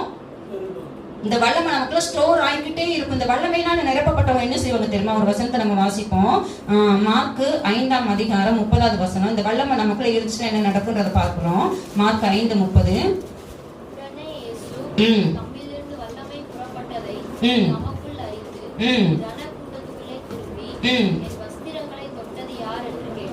பாருங்க, இந்த சம்பவம் எல்லாத்துக்கும் தெரியும். 12 வருடமா பெரும்பாடுள்ள ஒரு ஸ்திரீ பின்னாடி வந்து அவருடைய வஸ்திரத்தின் ஓரத்தை தொடும்போது அவரிடத்துல இருந்து என்ன புறப்பட்டுச்சான்? வல்லமை புறப்பட்டு என்ன செஞ்சுச்சு? அவளை சுகமாக்கினதை நம்ம பார்க்கிறோம். இப்படி நம்ம ஒவ்வொரு நாளும் தெய்வ சமூகத்தில் நம்ம காத்திருந்து தேவனுடைய பலனை, தேவனுடைய வல்லமை நம்ம பெற்றுக்கொண்டோம் அப்படின்னா நம்ம மூலமா கர்த்தர் என்ன செய்கிறாரு? அவருடைய வல்லமையை கர்த்தர் வெளிப்படுத்த ஆரம்பிக்கிறாரு. இன்னொரு வசனத்தை கூட நம்ம வாசிக்கலாம். அதே மார்க்கு லூக்கா 6ஆம் அதிகாரம் 19வது வசனம் வாசிப்போம். லூக்கா 6:19. அவரிடத்திலிருந்து வல்லமை புறப்பட்டு எல்லாரையும் குணமாக்கினபடியினாலே ஜனங்கள் யாவரும் அவரை தொடும்படிக்கு வகை தேடினார்கள். பாருங்க, நான் இதுக்காக நான் இயேசுவை அப்போஸ்தலருமே திரும்ப திரும்ப சொல்லி கொடுத்தேன். முதல்ல நான் சொன்னேன், இயேசு என்ன செஞ்சாரு? அவர் அதிகமா ஜெபிச்சதை நம்ம பார்க்கிறோம். ஆவியினால நிரப்பப்பட்டதை நம்ம பார்த்தோம். இயேசுக்குள்ள தேவனுடைய வார்த்தை நிறைவேற்றாது. அவர் சொன்னார், மனுஷன் அப்பத்தினால் மாத்திரமல்ல தேவனுடைய வார்த்தையில புறப்பட ஒவ்வொரு வார்த்தையும் பிழைப்பான். இப்போ இந்த மாதிரி பாத்தீங்கன்னா ஆண்டவர் வந்து அப்படிலாம் செஞ்சா அவருக்குள்ள அந்த தேவனுடைய வல்லமை இருந்துச்சு. அந்த வல்லமை என்ன செஞ்சுச்சு? அவரிலிருந்து வெளிப்பட ஆரம்பித்து அந்த வல்லமை வியாதிஸ்தர்கள் என்ன செஞ்சுச்சா? குணமாக்கினது. அது மாத்திரமல்ல, இன்னொரு வசனத்தை வாசிப்போம். அப்போஸ்தலர் 10:38. அந்த வல்லமை செய்கிற காரியங்கள் நமக்குள்ள தேவனுடைய வல்லமை இருந்தா அது என்ன செய்யும் அப்படிங்கறத இப்ப நான் சொல்லிட்டு இருக்கேன். அப்போஸ்தலர் 10:38. தேவன் பரிசுத்த ஆவியினாலும் வல்லமையினால் அபிஷேகம் பண்ணினார். தேவன் அவருடனே கூட இருந்தபடியினாலே அவர் நன்மை செய்கிறவராயும் பிசாசின் வல்லமையை பிசாசின் வல்லமையில் அகப்பட்ட யாவரையும் குணமாக்குகிறவராகவும் சுற்றித் திரிந்தார். பாருங்க, இயேசுக்குள்ள வல்லமை இருந்ததுனால அவர் எப்படிப்பட்டவரா இருந்தாரு? நன்மை செய்கிறவரா இருந்தாரு. பிசாசின் வல்லமையில் அகப்பட்டவங்களை குணமாக்குகிறவராக சுற்றித் திரிந்தார். வல்லமை இல்லைன்னா பிசாசு துரத்த முடியுமா? யோசிச்சு பாருங்க, முடியாது. அப்போ இயேசு நமக்கு நல்ல ஒரு முன்மாதிரியா இருக்கிறாரு. அப்ப இயேசுவை போல நம்மளும் அதிகமா நம்ம ஜெபம் பண்ணி ஆவியில நிரம்பி கர்த்தருடைய வார்த்தையை தியானித்து நம்ம விசுவாச அறிக்கை இது அனுதினமும் செய்யப்பட வேண்டியதான காரியம் நம்ம செய்வோம்னு சொன்னா அந்த கர்த்தருடைய வல்லமையில நம்ம என்ன செய்வோம்? பலப்படுவோம். அப்படி பலப்படும் போது நம்ம பிரச்சனைகளை ஜெயிப்பது மாத்திரமல்ல, நம்ம மூலமா அந்த வல்லமை என்ன செய்ய ஆகும்? வெளிப்பட ஆரம்பிக்க. அப்ப அது அநேகருக்கு பிரயோஜனம் இருக்கு. இயேசுக்கு மாத்திரம் இந்த அனுபவம் கிடையாது. இன்னும் நம்ம அப்போஸ்தலர் குறித்து நம்ம பார்க்க முடியும். அப்போஸ்தலர் 6ஆம் அதிகாரம் 8ஆம் வசனம் வாசிப்போம். அப்போஸ்தலர் 6:8. ஸ்தேவான் விசுவாசத்தினாலும் வல்லமையினாலும் நிறைந்தவனாய் ஜனங்களுக்குள்ளே பெரிய அற்புதங்களையும் அடையாளங்களையும் செய்தான். ஹல்லேலூயா. பாருங்க, ஸ்தேவான் வல்லமையில் நிறைந்தவனாய் இருந்தான். ஜனங்களுக்கு அவன் என்ன செஞ்சான்? பெரிய அற்புதங்களையும் அடையாளம். அப்ப இயேசு மாத்திரமல்ல, அப்போஸ்தலர்களுக்குள்ளே அந்த வல்லமை இருந்ததுனால அவங்களும் எப்படிப்பட்டவங்களா இருந்தாங்க? அற்புத அடையாளங்களை செய்கிறவர்களா இருந்தாங்க. இன்னும் கூட நம்ம வேதத்துல நம்ம நிறைய பார்க்க முடியும். பேதுருவை குறித்து பார்க்கிறோம், பவுலை குறித்து பார்க்கிறோம். பேதுரு யோவானும் நடந்து போகும்போது அவங்க நிழல்பட்ட மாத்திரத்துல யார் சுகமானா? வியாதிஸ்தர்கள். அப்ப அந்த வல்லமை எதன் மூலம் வெளிப்படுது? நிழல்ல வெளிப்படுதுங்க. அந்த நிழல்ல வியாதிஸ்தர்கள் சுகமாகறாங்க. அப்ப பாருங்க, நமக்குள்ள வல்லமை ஸ்டோர் பண்ணியிருந்தா வஸ்திரத்துல மாத்திரமல்ல, எதுல வெளிப்படுது? பவுலுடைய உருமால்களையும் கச்சைகளையும் கொண்டு போய் வியாதிஸ்தர்கள் மேல போடும்போது வியாதிஸ்தர்கள் என்ன ஆனாங்களாம்? சொஸ்தமானார்கள். பார்க்க. அப்ப பாருங்க, இதை நம்ம சாதாரணமா நினைக்கிறது இல்ல. இதை நம்ம முதல்ல விசுவாசிக்கணும்.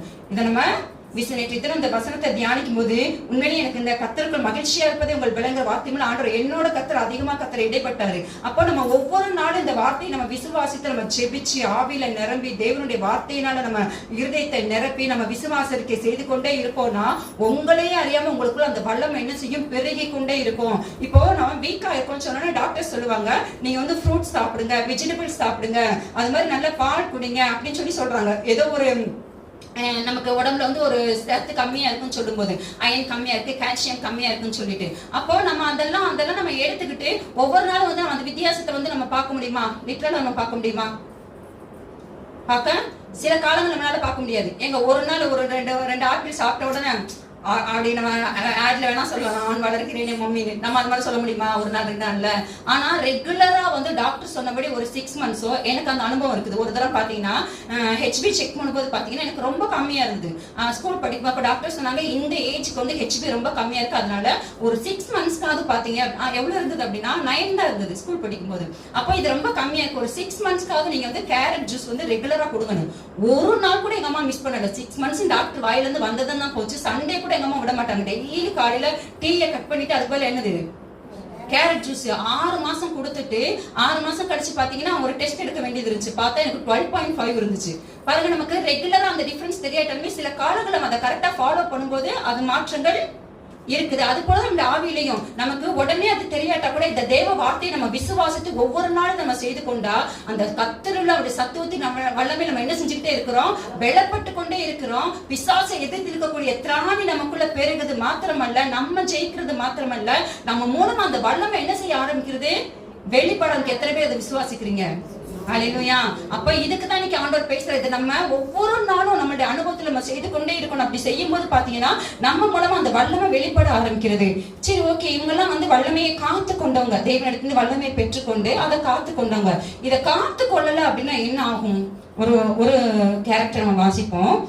நியாயாதிபதிகள் 16ஆம் அதிகாரம் 19வது வசனம் வாசிப்போம். நியாயாதிபதிகள் 16:19. அவளை தன் மடியிலே செய்ய பண்ணி ஒருவனை அழைத்து அவன் தலைமயிரின் 7 ஜடைகளையும் சிறைப்பித்து அவனை சிறுமைப்படுத்த தொடங்கினாள். அவன் பலன் அவனை விட்டு நீங்கிற்று. யாரை குறித்து சொல்லப்பட்டது? சிம்சோனை குறித்து சொல்லப்பட்டதான காரியம். சிம்சோனுடைய ஹிஸ்டரி எல்லாத்துக்கும் தெரியும்னு நினைக்கிறேன் நான். நியாயாதிபதிகள் 16ஆம் அதிகாரத்திலிருந்து நம்ம சிம்சோனுடைய நியாயாதிபதிகள் 13ல இருந்தே நம்ம வந்து சிம்சோனுடைய காரியங்களை நம்ம வாசிக்க முடியும். அப்ப இந்த சிம்சோன் பாத்தீங்கன்னா பிறப்பதற்கு முன்பதாக தேவனால அவனுடைய பெற்றோருக்கு முன் அறிவிக்கப்பட்டு பிறந்ததான ஒரு குழந்தை. ஆண்டவர் வந்து சிம்சோன் மேல தேவன் ஒரு பெரிய ஒரு திட்டத்தை கர்த்தர் வச்சிருந்தாரு. அப்போ அதன்படி பாத்தீங்கன்னா கர்த்தர் சிம்சனுக்கு ஒரு விசேஷித்த ஒரு அபிஷேகத்தை ஒரு வல்லமையை கத்தர் கொடுத்திருந்தார். சிம்சன் மூலமா தேவன் செய்த காரியங்கள்லாம் பெரிய காரியங்கள் பாருங்க. ஒரு 300 நரியை பிடிச்சு ரெண்டா சேர்த்து அதனுடைய வால்ல என்ன செய்யறானா, தீப்பந்தத்தை கட்டி பெலிஸ்தருடைய வெள்ளாமைக்குள்ள ஓட விட்டானா. முடியுமாங்க இது? ஒரு ஒரு கோழி குஞ்சு பிடிக்கிறதுக்கு என்ன பாடுபட வேண்டியதா இருக்கு, யோசித்து பாருங்க நீங்க. எங்க அத்தை வீட்டுல எல்லாம் முன்னாடி கோழி வளர்ப்பாங்க. நான் கல்யாணம் பண்ணி வந்ததுலாம் பாத்தீங்கன்னா அப்படின்னா கோழி வளர்ப்பாங்க. அது 6 மணி ஆயிடுச்சுன்னா அது பின்னாடி என்ன செய்யணும், அதை பிடிச்சி அடக்கி வைக்கிறதுக்கு, அதை என்ன சொல்லுவாங்க, அதை அடைக்கிறதுக்கு அந்த பாடுபடுவாங்க ஒரு கோழிக்கு. ஆனா 300 நிறைய வேலை ஈஸியா பிடிச்சு அது ரெண்டு அது வரைக்கும் நிறைய நின்றுக்கு பாருங்க. அது காரணம் என்ன, அவன் மேல இருந்ததான அந்த வல்லமை. ஒரு கழுதையின் தாடை ஏற்றி எத்தனை பேர் கொன்னா, 1000 பேர் கொன்னா. ஒரு வாசல நிலக்கால் எடுத்து தோல்ல வச்சுட்டு மலை மேல ஏறி போனானா. முடியுமா? நம்ம சும்மா ஏறுறதுக்கே நமக்கு முடிய மாட்டேங்குது பாருங்க. அவ்வளவு ஒரு பெலன், அவ்வளவு ஒரு வல்லமையில ஒரு மனுஷனால இந்த சிம்சன் இருந்தான். ஆனா இந்த இடத்துல வசனம் சொல்லுது, அவனுடைய பலம் அவனை விட்டு நீங்கிற்று. இப்ப எவ்வளவு கேர்ஃபுல்லா இருக்கணும் பாருங்க. அவ்வளவு ஒரு வல்லமையில ஒரு மனுஷனுக்கு பலம் நீங்க முடியுமா? நீங்கமா நீங்குச்சுல்லங்க. அதுதான் இங்க போட்டிருக்கோம், பலம் அவனை விட்டு நீங்கி போயிட்டு. அப்போ நம்ம காத்திருந்து வல்லமையை பெற்றுக்கொள்வது மாத்திரமல்ல, அந்த வல்லமையை நம்ம என்ன செய்யணும், காத்துக்கொள்ளணும். காத்திருந்து வல்லமையை பெற்றுக்கொள்ளணும், பெற்றுக்கொண்ட வல்லமைய காத்துக்கொள்ளணும். ரெண்டுமே ரொம்ப அவசியம். ஏன் சிம்சன் இந்த வல்லமை இருந்தா, சிம்சன் வல்லமை இழக்கிறதுக்கு என்ன காரணம்? ஒரு சில காரியங்களை மாத்திரம் நம்ம வாசிப்போம். நியாயாதிபதிகள் 14ஆம் அதிகாரம் 1வது வசனம். நியாயாதிபதிகள் 14:1.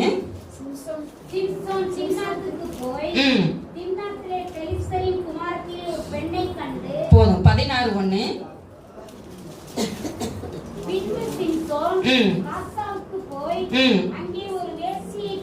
போதும். என்னமா 2 வசனத்துல ஒரு வார்த்தையை திரும்ப பார்த்தோம், ரிப்பீட்டடா பார்த்தோம். என்ன வார்த்தை? கண்டு. திம்னாத்திலே போய் ஒரு பெண்ணை கண்டு, அடுத்து ஒரு வேசியை பாருங்க. இந்த சிம்சனுக்குள்ள கர்த்தருடைய வல்லமை இருந்ததெல்லாம் உண்மைதான். தேவனுக்காக பெரிய காரியங்களை செய்தது உண்மைதான். ஆனா அவனுடைய வீக்னஸ் எங்க இருந்துச்சு? அவனுடைய கண்கள்ல இருந்துச்சு. கண்டு நம்ம அசால்ட்டாலாம் எடுக்க முடியாதுங்க. இன்னைக்கு நம்ம ஜென்ரலா நம்ம எதையோ நம்ம பார்க்கிறோம். ஆனா அந்த பார்வை குறித்து நம்ம ரொம்ப கவனமா இருக்கணும். முதல்ல பார்த்தோம், திம்னாத்துல ஒரு பெண்ணை கண்டு அப்படின்னு சொல்லி நம்ம பார்க்கணும். நம்ம ஜென்ரலா சிம்சனுடைய வீழ்ச்சிக்கு என்ன காரணம் கேட்டா, ஒரே வார்த்தை நம்ம இச்சைன்னு சொல்லிடுவோம். அப்படிதானே? அவனுக்குள்ள இச்சை இருந்ததுனால விழுந்து போனான்னு சொல்லிட்டு. ஆனா இந்த வசனத்தை தியானிக்கும் போது ஆண்டவர் இன்னும் சில காரியங்களை கற்றுக் கொடுத்தாரு. முதலாவது நம்ம பார்க்கிறோம், அவன் கண்டு அப்படின்னு சொல்லிட்டு. அப்போ அந்த இடத்துல முதலாவது அவனுக்குள்ள இருந்து ஒரு கண்களின் இச்சை. இந்த கண்களின் இச்சை கண்டினியூ பண்றான். ஆண்டவர் பெலிஸ்தரை நிர்மூலமாக்கும்படியாதான் சிம்சன் அபிஷேகம் பண்றாரு. ஆனா இப்ப அவர் யாரதான் பாக்குறாரு? பெலிஸ்தருடைய குமாரத்திகள்ல ஒரு பெண்ணை கண்டுச்சப்போ அந்த கண்களின் இச்சை அவனுக்குள்ள இருந்துச்சு. இந்த கண்களின் இச்சை பார்த்தா கண்டினியூ ஆகுறத பார்க்கிறோம். அடுத்து ஒரு வேசியை கண்டு, அடுத்து என்ன செஞ்சாமே? வேசியை கண்டு அவளிடத்தில் போனான். பாருங்க, அடுத்து மாம்சத்தை நிச்சயம் அந்த இடத்துல வர்றது நம்ம பார்க்கிறோம். இன்னொரு வசனத்தை கூட நம்ம வாசிப்போம் சிம்சனை குறிச்சு. அதுலயே 14ஆம் வசனம் 4ஆம் வசனம் வாசிப்போம். நியாயாதிபதிகள் 16:4. அதற்கு பின்பு அவன் சோரேக் ஆற்றங்கரையில் இருக்கிற தெலீலாள் எனும் பெயருள்ள ஒரு ஸ்திரீயோட சிநேகமா இருந்தான். பாருங்க, முதல்ல பார்த்தோம் கண்களின் இச்சை அவனுக்குள்ள இருந்தது. ஆனா அந்த கண்களின் இச்சையில கண்டினியூ ஆகும் போதே அடுத்து அது எதை கொண்டு வந்துச்சு? மாம்சத்தின் இச்சை அவனுக்குள்ள கொண்டு வரத பாக்குறோம். வேசியை கண்டு அவளிடத்தில் போனான்னு பார்க்கிறோம். ஒரு தெலிலாங்கிறதான ஒரு பெண்ணோட எப்படி இருந்தானா? சிநேகமா இருந்தான்னு சொல்லி பார்க்கிறோம். பாருங்க, இதெல்லாம் நம்ம வல்லமையை பெற்றுக்கொள்கிறது பெரிதல்ல. இந்த வல்லமையை நம்ம காத்து கொள்ளணும் அப்படின்னா நம்ம கண்களை குறித்து நம்ம ரொம்ப எச்சரிக்கையா இருக்கணும். இன்னும் சிலரை குறிச்சு கூட நம்ம பார்ப்போமே, பார்த்தவங்களுக்கு இன்னும் புரியும். அதாவது இது எவ்வளவு முக்கியங்கிறது நமக்கு புரியும். ஆதியாகமம் 3ஆம் அதிகாரம் 6வது வசனம் வாசிப்போம். அப்பொழுது ஸ்திரீயானவள் அந்த விருட்சம் புசிப்புக்கு நல்லதும் பார்வைக்கு இன்பமும் புத்தியை தெளிவிக்கிறதற்கு இச்சிக்கப்படத்தக்க விருட்சமுமாய் இருக்கிறது என்று கண்டு அதன் கனியை பறித்து புசித்து தன் புருஷனுக்கு கொடுத்தாள். பாருங்க, இந்த இடத்துல ஏவாள் அந்த கனியை என்ன செய்கிறா? பார்த்துட்டு அடுத்து என்ன செய்ய ஆரம்பிச்சிடறா? கண்டு அப்படின்னா ஏதோ சாதாரணமா பார்க்கறதல்ல, ஒரு இச்சை அவளுக்குள்ள வந்துருச்சு. இந்த கனியின் மேல ஒரு கண்களின் இச்சை தான் சொன்ன கண்களின் இச்சை. அந்த கண்களின் இச்சை வந்தோன்னா தேவனுடைய வார்த்தையை என்ன செய்ய ஆரம்பிச்சிடறா? மீற ஆரம்பிக்கிறத நம்ம பார்க்கிறோம். அதனாலதான் சொல்றேன், கண்களை குறிச்சு நம்ம ஜாக்கிரதையா இருக்கணும். இன்னொரு கேரக்டர் நம்ம பார்க்க முடியும். யோசுவா 7ஆம் அதிகாரம் 20-21 வசனங்களை வாசிப்போம். யோசுவா 7:20-21.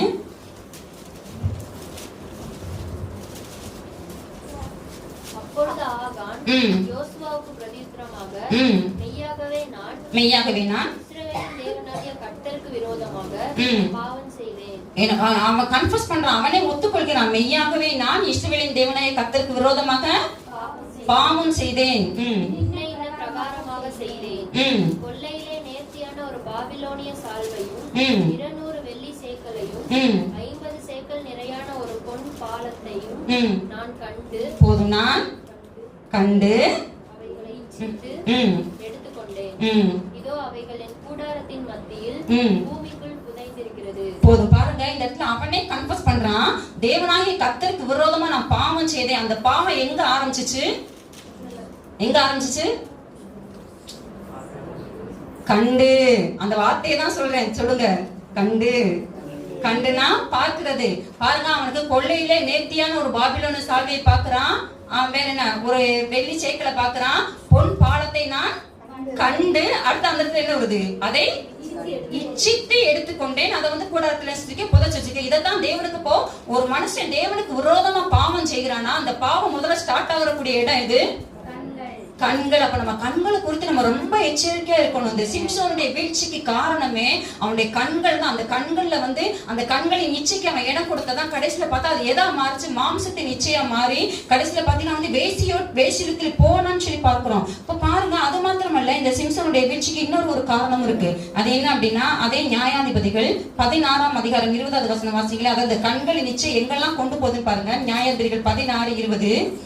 அப்பொழுது அவள் சிம்சோனே பெலிஸ்தர் உன்மேல் வந்துவிட்டார்கள் என்றாள். அவன் நித்திரை விட்டு விழித்து கர்த்தர் தன்னை விட்டு விலகினதை அறியாமல் எப்போதும் போல உதறி போட்டு வெளியே போவேன் என்றான். எப்போதும் போல உதறி விட்டு வெளியே போவேன் என்றான். பாருங்க, இந்த இடத்துல இது நம்ம எல்லாத்துக்கும் நல்லா தெரியும். இந்த சம்பவம் தெரியும், நான் எக்ஸ்பிளைன் பண்ணணுமா? சிம்சோனுடைய ஜடையா என்ன செஞ்சுட்டாங்க? அவன் சொல்லிட்டான், அவனுடைய பலன் எதுல இருக்குன்றத அவன் சொல்லிட்டான். நான் பிறந்ததே நசரேய விரதம் இருக்கிறேன், நான் சவரன் கட்டி என் தலையில படல, அதுதான் என்னுடைய பலத்துக்கு காரணம்னு சொன்ன உடனே இப்ப தெளில என்ன செய்யறான்? பெலிஸ்தர்களை கூப்பிட்டு அவனுடைய தலை அவனை மடியில நித்திர பண்ண வச்சு அந்த தலையை அவன் என்ன செஞ்சுட்டா? சிறைச்சதுக்கு அப்புறம் இப்ப அவனுடைய பலன் அவனை விட்டு போயிருச்சு. ஆனா இவன் அந்த இடத்துல ஒரு வார்த்தை சொல்றான், நான் கர்த்தர் தன்னை விட்டு விலகின அறியாம நான் எப்போதும் போல என்ன செய்வேன்? உதறி விட்டு வெளியே போயிடுச்சு. அப்போ இவனுக்குள்ள ஒரு துணிகள் இருக்கு. என்ன அப்படின்னா, ஒவ்வொரு தரம் இவன் பாவம் செய்யும் போதும் கர்த்தருடைய அபிஷேகம் மேல இறங்கத்தான் செஞ்சுச்சு. நீங்க வாசித்தீங்க அப்படின்னா, அந்த பெலிஸ்தருடைய குமார்த்திகளை கண்டுன்னு சொல்லி இருக்கும். ஆனா அடுத்து பாத்தீங்கன்னா, சிங்கத்தை பார்க்கும்போது அவன் மேல என்ன கர்த்தருடைய அபிஷேகம் இருக்கும். அந்த சிங்கத்தை அவன் என்ன செய்யறான்? கிழித்து போறத நம்ம பார்க்கிறோம். இந்த மாதிரி பாத்தீங்கன்னா, ஒவ்வொரு தரமும் அவன் சில தவறுகள் செஞ்சாலும் கர்த்தருடைய அபிஷேகம் அவன் மேல இறங்கணும்னு இப்ப அவனுக்குள்ள என்ன வந்துருச்சு அப்படின்னா, நான் என்ன செஞ்சாலும் கர்த்தர் என்ன செய்யறாரு? என் கூட தான். இதுதான் ஜீவனத்தின் பெருமை. ஹல்லேலூயா. கர்த்தர் தன்னை விட்டு விலகினா அறியாம எப்போதும் போல நான் என்ன செஞ்சிருவேன்? போயிருவேன்னு சொல்லி எழுந்தா முடிஞ்சா பெலிஸ்தர் என்ன செஞ்சாங்க? அவனை பிடிச்சாங்க, அவனுடைய கண்களை விடுங்கினாங்க, அவனை சிறைச்சாலையில மாவரைக்கும்படி வைத்தார்கள் சொல்லி நம்ம பார்க்கிறோம். அப்ப நான் சொல்லக்கூடிய ஒரு காரியம் என்ன, இவ்வளவு ஒரு வல்லமையுள்ள ஒரு சிம்சோன் அவனுடைய வீழ்ச்சிக்கு காரணம் அந்த கண்களின் நிச்சயம். அந்த கண்களின் நிச்சயம் அவன மாம்சத்தின் நிச்சயக்குள்ள நடந்துச்சு. அந்த மாம்சத்தின் நிச்சயம் அவனுக்குள்ள என்ன கொண்டு வந்துச்சு? ஒரு ஜீவனத்தின் பெருமை. கர்த்தர் நான் என்ன செஞ்சாலும் என்ன செய்யறாரு? என் கூட இருக்கிற. அவன் அதான் சொல்றான், எப்போது போனா நான் போவேன்னு சொல்லி போனா. ஆனா இந்த தடவை என்ன செஞ்சான்? அவன் பிடிக்கப்பட்டதை நம்ம பார்க்கிறோம். அப்போ அதனாலதான் இப்ப அவனுடைய பலம் என்ன செஞ்சு அவனை விட்டு நீங்கிட்டு அப்படின்னு சொல்லி நம்ம பார்க்கிறோம். அவன் சிறுமைப்படுத்தப்பட்டதை நம்ம பார்க்கிறோம். இன்னைக்கு ஆண்டவர் நம்ம சொல்லக்கூடிய ஒரு காரியம் என்ன அப்படின்னா, இந்த மூணையும் சேர்த்து ஒரே வார்த்தையில சொல்லலாம். கண்களின் நிச்சை, மாம்சத்தின் நிச்சை, ஜீவனத்தின் பெருமை. இந்த மூணையும் சேர்த்து ஒரே வார்த்தையில சொல்லலாம். என்ன வார்த்தை தெரியலையா? சரி, ஒரு வசனத்தை நம்ம வாசிப்போம். 1 யோவான் 2ஆம் அதிகாரம் 15-17 வரைக்கும் வாசிப்போம்.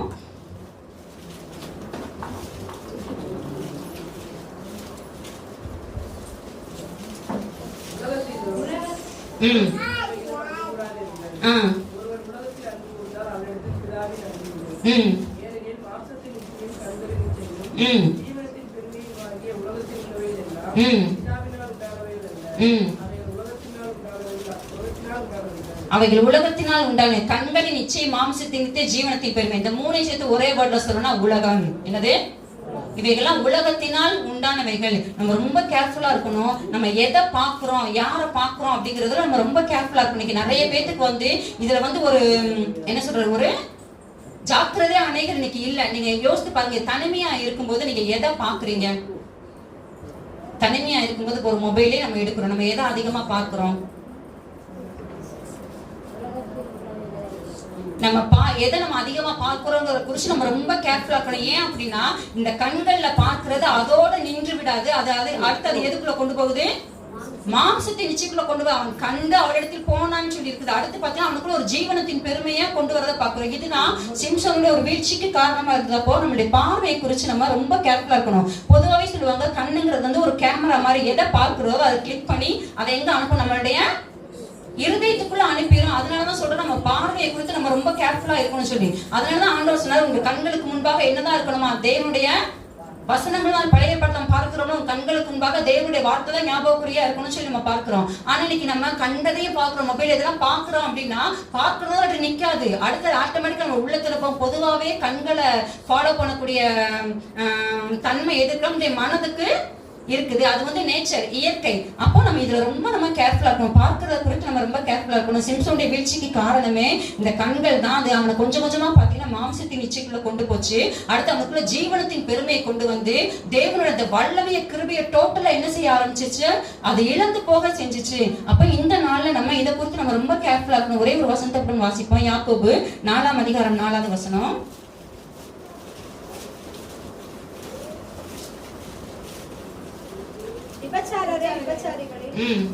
உலக சிநேகம் தேவனுக்கு விரோதமான பகை என்று அறியீர்களா? உலக சிநேகம் தேவனுக்கு விரோதமான பகை என்று அறியீர்களா? உலகத்துக்கு சிநேகிதனாய் இருக்க விரும்புகிறவன் தேவனுக்கு பகைஞனாய் இருக்கிறான். தேவனுக்கு பகைஞனா இருக்கான். அப்போ வல்லமையை பெற்றுக்கொண்ட நம்ம இந்த வல்லமையை காத்து கொள்ளணும் அப்படின்னா நமக்குள்ள உலக சிநேகம் இருக்க கூடாது. இது நம்ம ரொம்ப கேர்ஃபுல்லா இருக்கணும். அப்படின்னா இந்த வல்லமையை நம்ம காத்துக்கொள்ள முடியும். இல்லை அப்படின்னா சிம்சன் போல நம்ம வல்லமையை இழந்து போகிறவர்களாக நம்ம மாறிடுவோம். அப்போ இதுல நம்ம ரொம்ப கேர்ஃபுல்லா இருக்கணும். சரி, முதலாவது நம்ம பார்த்தோம், நம்ம பெற்ற வல்லமையை நம்ம இழந்து போறதுக்கு என்ன காரணம்? Very good, super. சிம்பிளா சொன்னா உலகம் நமக்குள்ள இருந்தா நம்ம இழந்து போயிடும். இன்னொரு ஒரு காரணம் என்ன சொல்லி கேட்டீங்க அப்படின்னா, வல்லமையை பெற்ற நாம இந்த வல்லமையை பயன்படுத்தும் போது அந்த வல்லமை குறைய ஆரம்பிக்கும். அடுத்து ஒரு ஸ்டேஜ்ல இழந்து போகும்.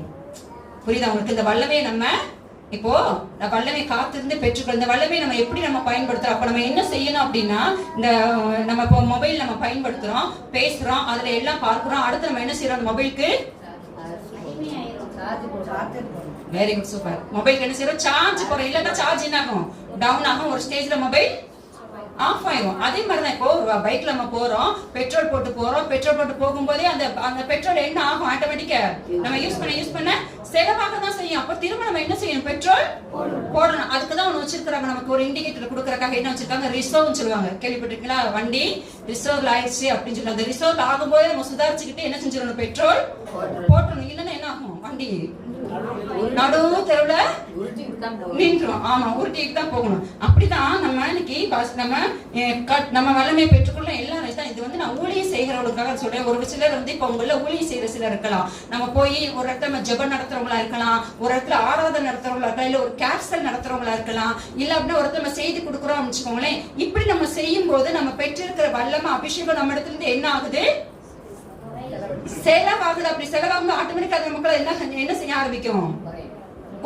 குறைய ஆரம்பிக்க நம்ம என்ன செஞ்சிடணும்? உடனே தேவ சமூகத்துல போய் காத்திருந்து அந்த வல்லமைய பெற்றுக்கொள்ள இல்ல அப்படின்னு வச்சுக்கோங்களேன், ஓடும். இப்போ என்ன சில காரியங்கள் எக்ஸாம்பிள் சொல்றேன். இப்போ நம்ம அனுதின நம்மளோட ரொட்டீன் பிரேயர் லைஃப் எப்போ உங்களுக்கு காலையில எந்திரிக்கிறோம், செபிக்கிறோம், வேதத்தை வாசிக்கிறோம், நல்ல ஆவியில நம்ம ஜெபம் பண்றோம், விசுவாச அறிக்கை பண்றோம், இதெல்லாம் நம்ம பண்ணிக்கிட்டே இருக்கிறோம். இப்ப இந்த நேரத்துல ஒரு ஊழியத்துக்கான ஒரு வாய்ப்பு இருக்கும், ஜெபம் நடத்துறதுக்கோ. இப்ப இன்னைக்கு நான் தேவனுடைய வார்த்தையை பிரசங்கிக்கிறேன். இப்படி ஒரு வாய்ப்பு வரும்போது இதை நான் தாராளமா இதை வந்து என்னிட்ட இருக்கிற அந்த காரியத்தை வச்சு நான் சொல்லலாம். கர்த்தர் கிரியை செய்வார், ஜனங்களுக்கு அது வந்து ஆசீர்வாதமா இருக்கும்.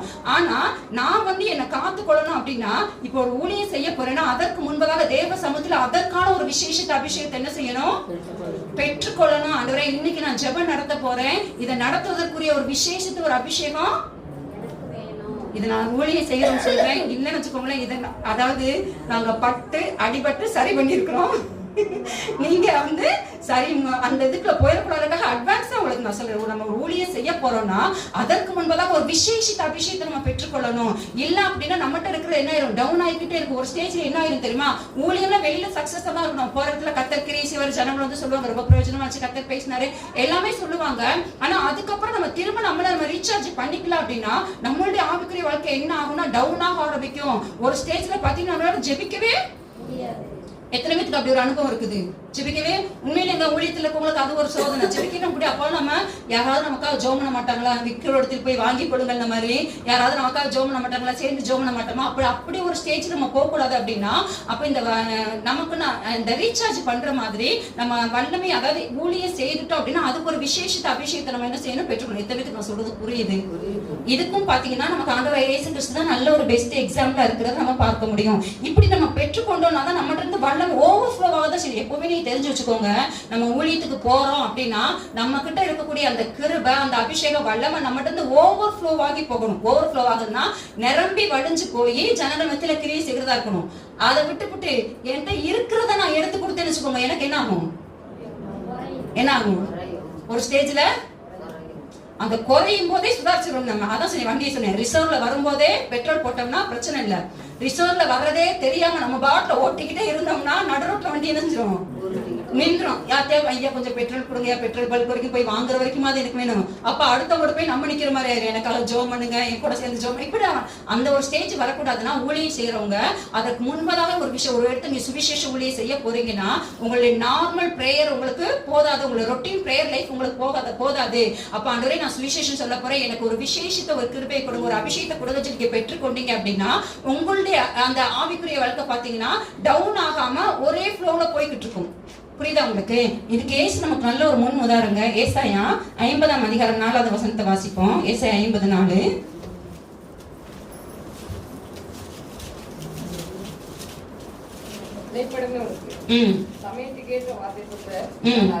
அறியும்படிக்கு காலைதோறும் என்னை எழுப்புகிறார், கற்றுக்கொள்கிறவர்களை போல கேட்கும்படி என் செவியை கவனிக்கும்படி செய்கிற. பாருங்க, இது ஆண்டவராக இயேசு கிறிஸ்துவ குறித்து சொல்லப்பட்டதான ஒரு தீர்க்க தரிசனம். தேவன் அவர் என்ன செய்கிறாராம்? காலைதோறும் எழுப்புகிறார், கற்றுக்கொள்கிறவனை போல என் செவிகளை கவனிக்கும்படி செய்கிறார். அப்ப பிதாவாகிய தேவன் என்ன செய்கிறார்னா இயேசு கிறிஸ்துவ காலைதோறும் எழுப்பி அவருக்கு என்ன செய்யறார்? கற்றுக் கொடுக்கிறார். அந்த நாளில என்ன செய்யணும்? இயேசு எத்தனை வருஷம் ஒரு ஊழியம் செய்தாரு?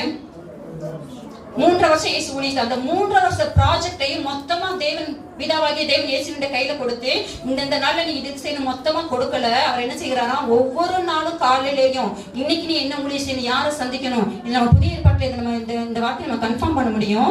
யோவான் 12ஆம் அதிகாரம் 49-50 வசனங்களை வாசிப்போம். யோவான் 12:49-50. நான் சுயமாய் பேசவில்லை, நான் பேச வேண்டியது இன்னதென்றும் உபதேசிக்க வேண்டியது என்னதென்றும் என்னை அனுப்பின பிதாவே எனக்கு கட்டளையிட்டார்.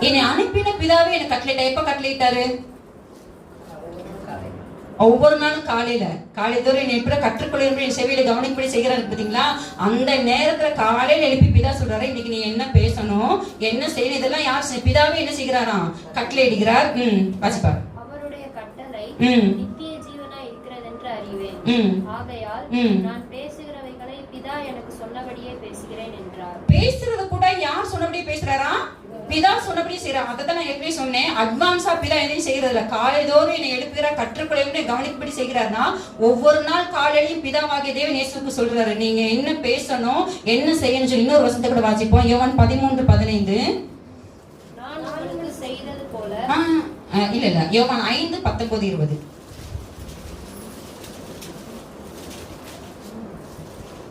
அப்பொழுது இயேசு அவர்களை நோக்கி, மெய்யாகவே மெய்யாகவே நான் உங்களுக்கு சொல்லுகிறேன், பிதாவானவர் செய்ய குமாரன் காண்கிறது எதுவோ அதையே அன்றி வேறொன்றையும் தாமாய் செய்ய மாட்டார். அவர் எவைகளை செய்கிறாரோ அவைகளை குமாரனும் அந்தபடியே செய்கிறார். பாருங்க, அப்போ ஒவ்வொரு நாள் காலையிலும் பிதாவாகிய டெமோ பண்ணி காமிக்கிறாரு. இன்னைக்கு என்னென்ன செய்யணும், என்னென்ன பேசணுங்கிறத பிதாவாகிய தேவன் குமாரனாக இயேசுக்கு என்ன செய்கிறாரு? டெமோ. எப்ப காண்பிக்கிறாரு?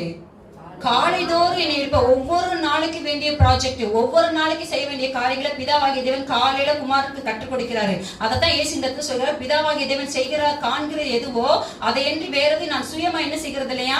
செய்கிறது இல்லையா? அதனாலதான் இயேசுனுடைய அந்த 3 வருஷ ஊழிய வாழ்க்கைன்னு பார்த்தீங்கன்னா அவருக்கு சக்சஸா இருந்தது. அவர் அநேகர் சுகமா, அவருக்கு வல்லமை புறப்பட்டு அநேகர் சுகமாக்கினது. பிதாவின் சித்தத்தை செய்து முடிக்கிறவராக இருந்தார். அப்ப இயேசு நமக்கு நல்ல ஒரு முன்மாதிரியா இருக்கிறாரு. அதைத்தான் இயேசு சொன்னார் யோவான் 13:15. நான் உங்களுக்கு செய்தது போல நான் உங்களுக்கு செய்தது போல நீங்களும் செய்யும்படி உங்களுக்கு மாதிரியை காண்பித்தேன். Hallelujah. Jesus is our role model. யார் நமக்கு ரோல் மாடல்? இயேசுதான் நமக்கு ரோல் மாடல். எதுக்கு? இந்த வல்லமையை பெற்றுக்கொள்வதற்கு, அந்த வல்லமையை காத்துக்கொள்வதற்கு. பாருங்க, இயேசுவே வந்து பிதாவை எடுத்து நான் எல்லாத்துக்கும் உங்களுக்கு இயேசுவை தான் முன்மாதிரியா காண்பிச்சேன். ஜெபத்துக்கும் நம்ம யாரை தான் பார்த்தோம்? இயேசுவை தான் பார்த்தோம். ஆவியில நிரம்புறதுக்கு, வசனத்துக்கு, இயேசுக்குள்ள எல்லாமே இருந்தது. அந்த வல்லமையை அவர் காத்து கொண்டாரு. காத்து கொண்டதுனால அவரிடத்திலிருந்து வல்லமை புறப்பட்டு அநேகரை குணமாக்குச்சு. அவர் நன்மை செய்கிறவரா இருந்தாரு. பிசாசின் வல்லமையில் ஆகப்பட்டவங்களை சுகமாக்கிறவரா இருந்தாரு. மாத்திரமல்ல, அவர் ஒவ்வொரு நாளும் அவரை ரீசார்ஜ் பண்ணிக்கிட்டாரு. காலையில எந்திரிச்சோம் என்ன செஞ்சிருவார்? முதல்ல அவரை ஃபீல் பண்ணிக்கிடுவார். அதுதான் நான் சொன்னேன், இந்த அபிஷேகம் நம்ம வந்து ஓவர் ஃப்ளோ ஆகி போக வேண்டியது அவசியம். அப்போ இயேசு நமக்கு ஒரு நல்ல ஒரு முன்மாதிரியா இருக்கிறாரு. அதுபோல அப்போஸ்தலர்களும் பாத்தீங்கன்னா, அப்போஸ்தலர் சொல்றாங்க, நாங்களும் ஜெபம் பண்ணுவதிலும் தேவனுடைய வார்த்தையை போதிக்கிறதிலும் இடைவிடாமல் தரித்திருப்போம். அதுதான் அப்பப்ப நம்ம என்ன செஞ்சுக்கணும்? ரீசார்ஜ் பண்ணிட்டு நம்ம ஃபீல் பண்ணிக்கிட்டே இருக்கணும். அப்படி இருந்தோம் அப்படின்னா நம்ம இந்த வல்லமையில பலப்படுறது மாத்திரமல்ல, இந்த வல்லமையை காத்து கொள்ள முடியும். தேவன் நம்ம மூலமா பெரிய காரியங்களை செய்ய வல்லவரா இருக்கிறாரு. ஹalleluya.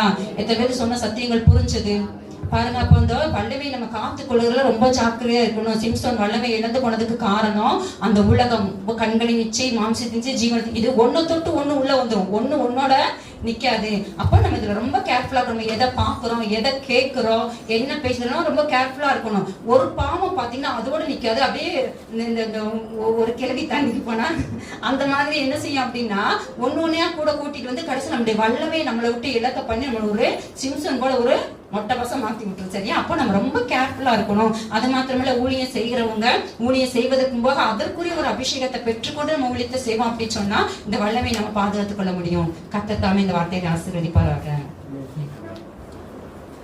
நம்மளால் 2 ஜெபம் பண்ணுவோமா?